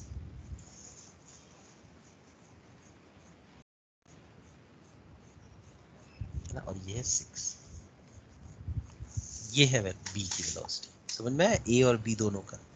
देखो ये है ना नॉर्थ से 30 डिग्री ईस्ट की तरफ, इसी को इन्होंने लिखा है 30 डिग्री ईस्ट ऑफ नॉर्थ।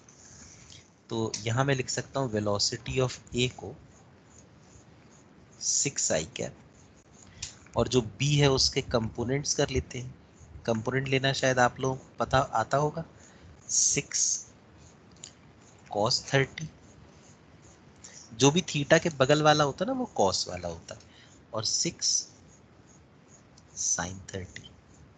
तो वेलोसिटी ऑफ v आ गया 6 sin 30 i cap plus 6 cos 30 j cap. b भी हो गया, t is 1/,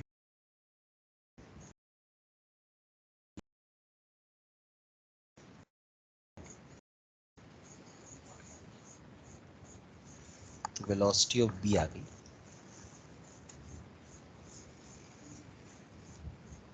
3i cap plus, तो दिस इज vb, ये है va। तो इन्होंने पूछा है कि what is the velocity of b with respect to a। तो velocity of b with respect to a, इसको ये लिख सकते हो vb माइनस va।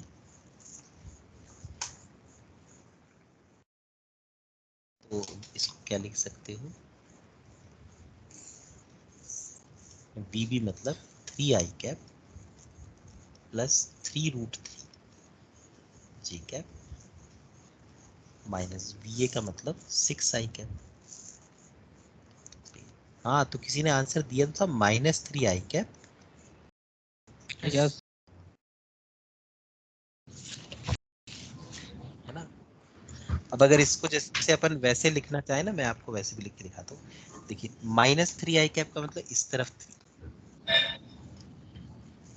अच्छा प्लस 3√3 j कैप का मतलब इस तरफ,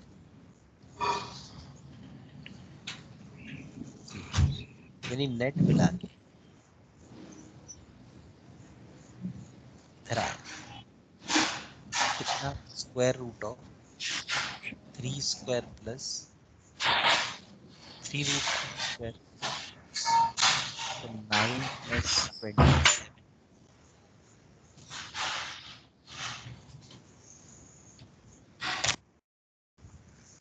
तो स्क्वायर रूट ऑफ 36 यानी 6 आया, ठीक है।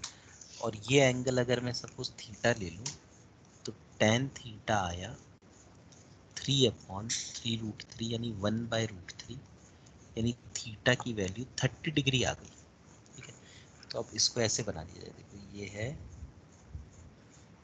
नॉर्थ साउथ डायरेक्शन, ये है ईस्ट वेस्ट डायरेक्शन। तो ये नॉर्थ से 30 डिग्री वेस्ट की तरफ है, नॉर्थ से 30 डिग्री वेस्ट की तरफ, है ना। तो इसको मैं लिख सकता हूँ 30 डिग्री वेस्ट ऑफ नॉर्थ।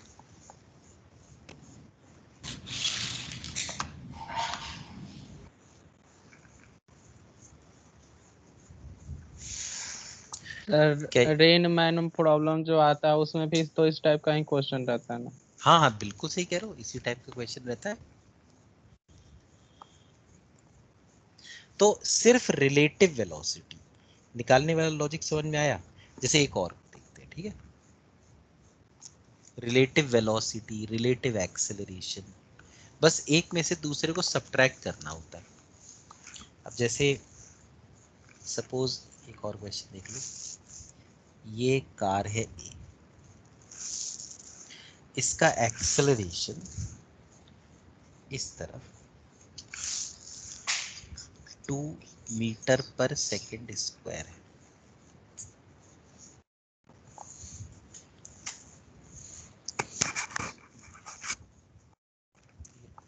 और B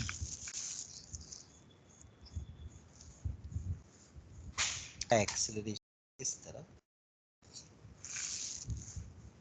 4 metre per second square. ठीक है, तो क्वेश्चन पूछा है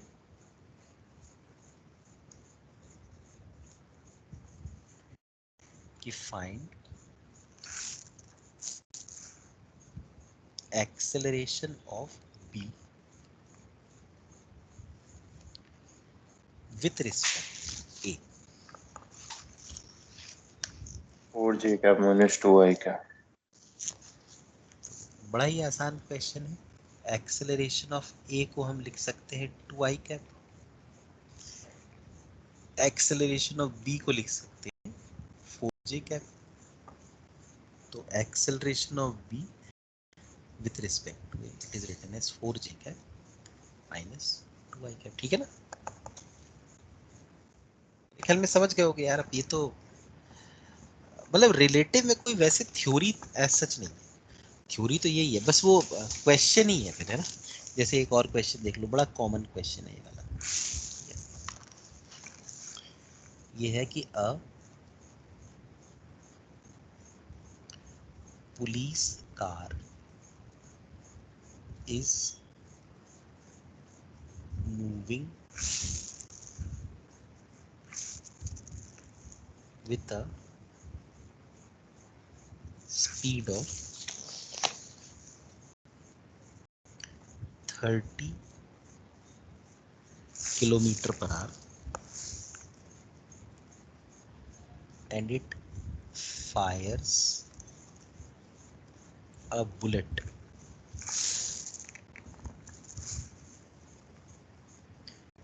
at a thief car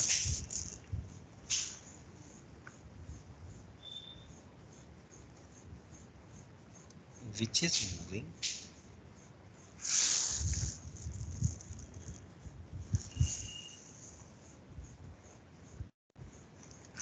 with a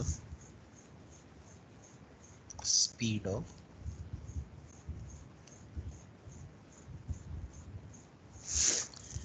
190 kilometre per hour. ठीक है, the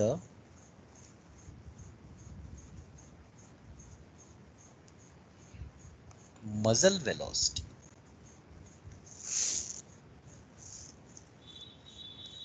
of the bullet is 150 meter per second. Then find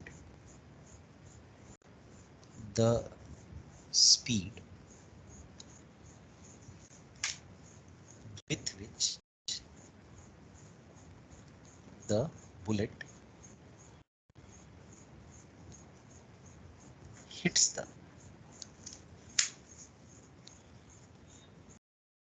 car. इसमें थोड़ा सा बस ये ध्यान देना होता है कि कुछ किलोमीटर पर आवर में दी रहती है स्पीड और कुछ मीटर पर सेकंड में दी रहती है।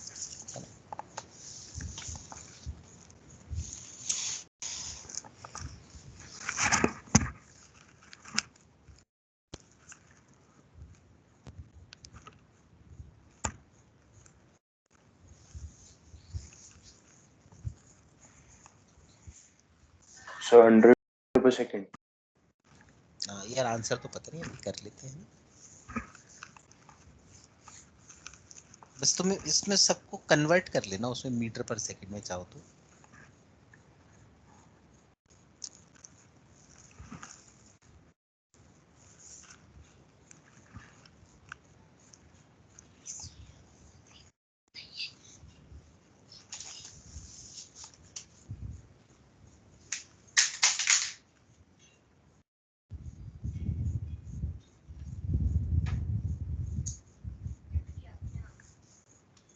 अब इसमें क्या है कि ये जो मजल वेलोसिटी है ना, देखो velocity of the police it is 30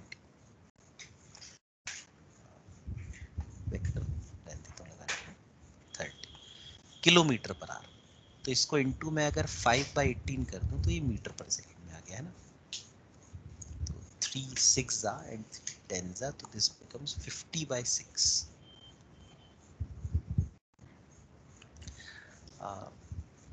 velocity of thief ये हो गया 190 किलोमीटर पर आवर, यानी अगेन 5/18।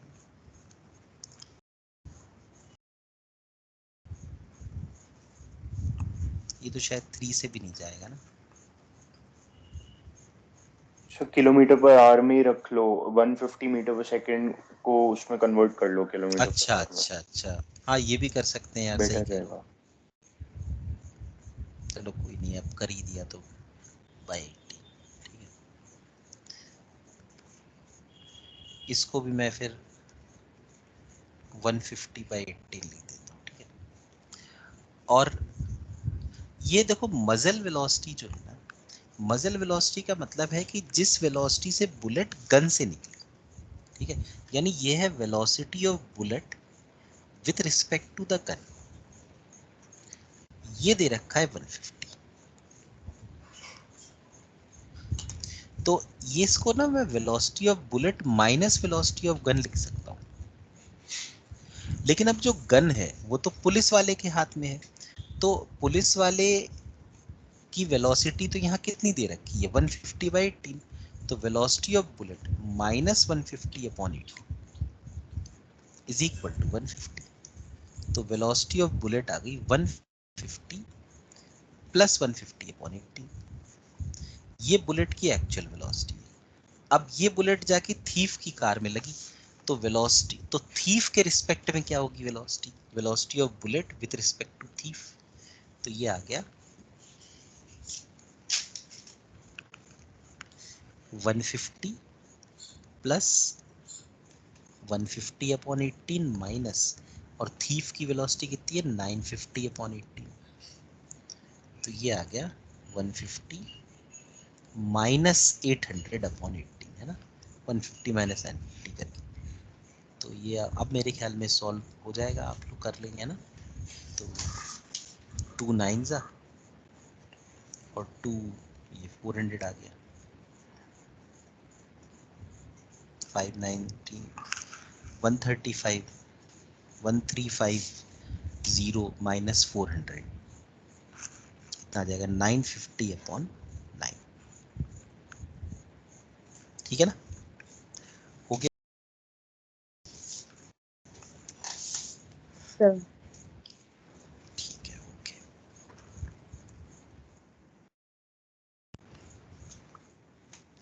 और एक सवाल बता देता हूँ। एक ना ऐसा सवाल होता है, देखो, टू अवॉइड कोलिजन,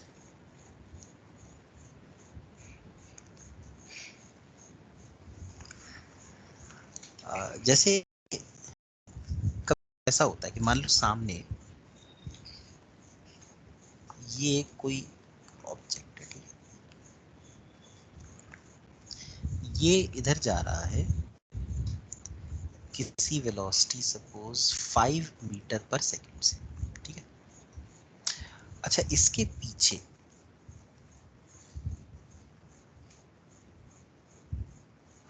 दूसरी कोई कार है, ठीक है, ये कार ए हो गई, ये कार बी, ये इस तरफ आ रही है सपोज 10 मीटर पर सेकंड से, ठीक है। अब वैसे देखा जाए तो चूंकि दोनों एक ही रास्ते पे आ रहे हैं, दोनों टकरा जाए आपस में, है ना, पीछे वाला तेज चल रहा है। ऐसा नॉर्मली कई बार होता है कि जैसे अगर किसी रोड पे अपन जा रहे हो, अपने आगे कोई जा रहा हो और अपन तेज जा रहे हो, तो अपने को ऐसा लगता है कि यार हम इससे टकरा जाएंगे, तो नहीं टकराए उसके लिए क्या होता है कि ये एक ब्रेक लगा देते हैं। ब्रेक लगाने से रिटार्डेशन मिलता है अपोजिट डायरेक्शन। सपोज रिटार्डेशन मिला 1 मीटर पर सेकेंड स्क्वायर। अब क्या है, ए तो चल ही रहा है, बी भी चल रहा है, लेकिन अब बी की स्पीड ज्यादा थी तो बी ने ब्रेक लगाई, ब्रेक लगाने से रिटार्डेशन हो गया। ठीक है, तो हमसे पूछते हैं कि ये जो डिस्टेंस है ना, ये वाला डिस्टेंस, ये वाला distance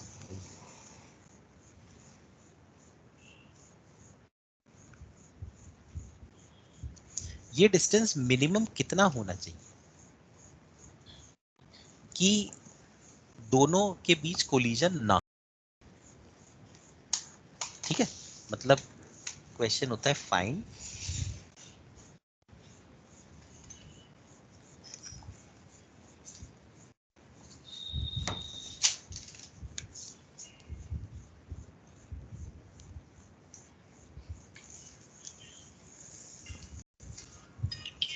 minimum distance to 15 avoid collision। ठीक है, अब देखो इस सवाल में क्या है कि हम लोग क्या करते हैं, हम लोग किसी एक को ऑब्जर्वर अगर मान लें तो बड़ा सिंपल हो जाता है। जैसे मान लो इस केस में वेलोसिटी ऑफ ए तो 5 है, लेकिन एक्सेलरेशन ऑफ ए 0 है, और यहाँ पे वेलोसिटी ऑफ बी 10 है, एक्सेलरेशन ऑफ बी -1 है ना। ये मीटर पर सेकेंड, ये मीटर पर सेकेंड, ये मीटर पर सेकेंड स्क्वायर, ये भी मीटर पर सेकेंड स्क्वायर। तो मैं क्या करता हूँ कि सपोज मैं ए को ऑब्जर्वर मान लेता हूँ। ठीक है, तो लिख देते हैं सपोज। क्वेश्चन क्लियर हुआ ना आपको? Yes sir.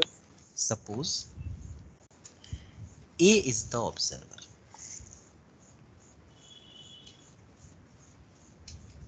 अगर ए ऑब्जर्वर है तो ए जब अपने आप को देखेगा तो उसे अपनी वेलोसिटी, अपना एक्सेलरेशन सब कुछ जीरो कैलकुलेट करेगा वो, है ना। तो ए अब बी को देख रहा है, तो ए सीज बी। तो ए जब बी को देखेगा तो वेलोसिटी जो बी की, velocity of B with respect to A, ये हो जाएगा velocity of B minus velocity of A, 10 - 5 यानी 5। अच्छा, फिर acceleration of B with respect to A, acceleration of B minus acceleration of A. तो बी का एक्सेलरेशन कितना है -1, ए का एक्सेलरेशन -1। तो यानी जो ए है ना,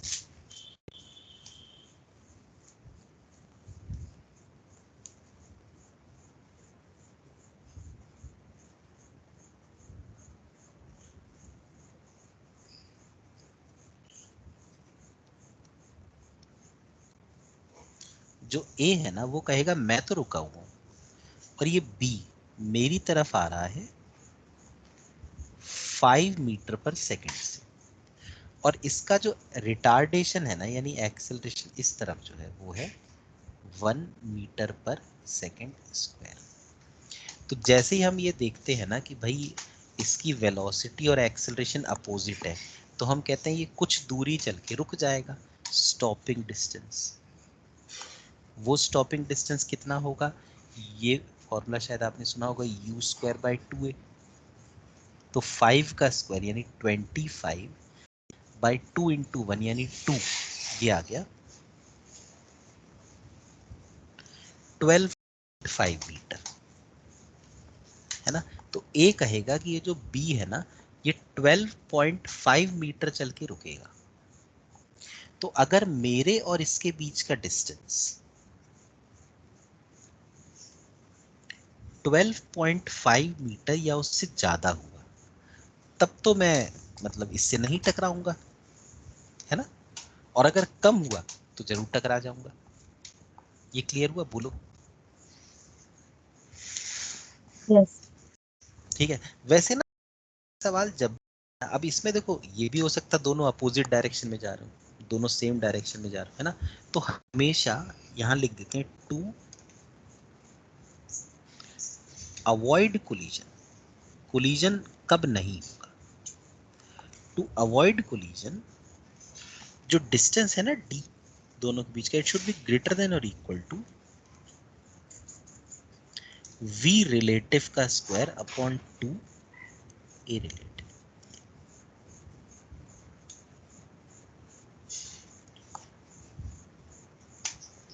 ये रिलेशन हो जाता है, ठीक है।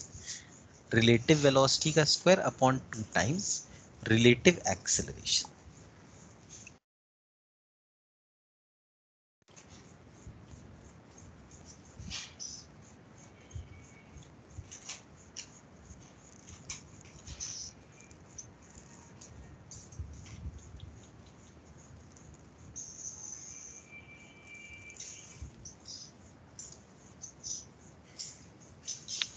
सर इस फॉर्मूले को डायरेक्ट भी यूज कर सकते हैं ना ऐसे प्रॉब्लम सॉल्व करने के लिए? बिल्कुल कर ही सकते हो। देखो 10 माइनस 5 हो गया 5 का स्क्वायर डिवाइड बाय 2 इंटू और 1 माइनस 0 1 का स्क्वायर, है ना। तो बिल्कुल कर सकते हो सीधा, तभी तो ये बता दिया सीधा।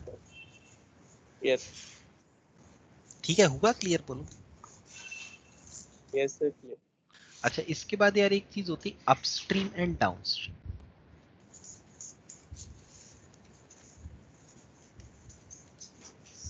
अपस्ट्रीम मतलब when boat goes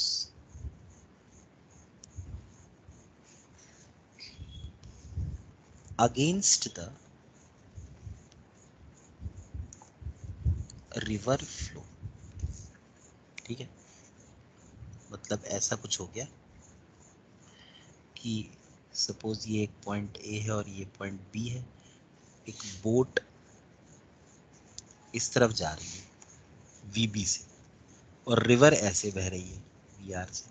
तो मेरे ख्याल में आप सबको पता होगा कि इसमें जो हम लोगों को वेलोसिटी बोट की दिखेगी वो उसकी नॉर्मल वेलोसिटी से कम दिखेगी, है ना। तो इस केस में जो नेट वेलोसिटी हमको दिखेगी ना, ये दिखेगी बोट की वेलोसिटी माइनस रिवर की वेलोसिटी। तो अब सपोज ए और बी के बीच कुछ डिस्टेंस अगर x हुआ तो जो टाइम लगेगा ना अपस्ट्रीम में वो लगेगा x upon VB minus VR। क्या ये वाला पॉइंट क्लियर हुआ? Yes sir. इसी का अपोजिट क्या होता है? तो एक बार और बताना सर। मैंने ये कहा कि मान लो बोट अगर रिवर के अपोजिट चल रही है, ठीक है, अगर रिवर के अपोजिट चल रही हो तो मतलब जिस वेलोसिटी से बोट एक्चुअली चलेगी हमें वो उससे थोड़ा कम वेलोसिटी दिखेगी क्योंकि रिवर उसको अपोज कर रही है, ठीक है। अच्छा, ऐसे ही एक हो गया डाउनस्ट्रीम।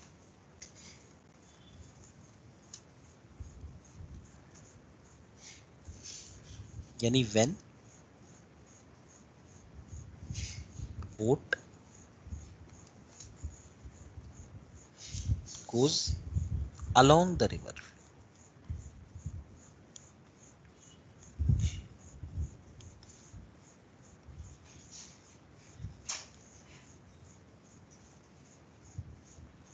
अच्छा, इसमें क्या है, इसमें जैसे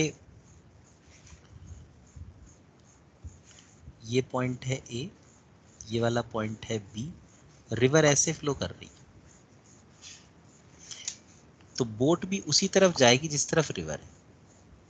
तो ऐसे में तो रिवर और ज्यादा तेज बहा के ले जाएगी ना बोट को, जिस स्पीड से बोट जा रही है हमें उससे भी तेज चलती दिखेगी। तो इसमें जो नेट वेलोसिटी हमको दिखेगी ना बोट की, वो दिखेगी VB प्लस VR। तो यानी अब डाउन स्ट्रीम में कितना समय लगेगा ए से बी तक जाने में? ये लगेगा x अपॉन, अगर डिस्टेंस x है तो VB प्लस VR। आया समझ में ये वाला पॉइंट? बताओ। Yes sir. तो एक काम करेंगे कि अगली क्लास में ना, हाँ बोलो बोलो, कुछ कह रहे हो या आ गया समझ?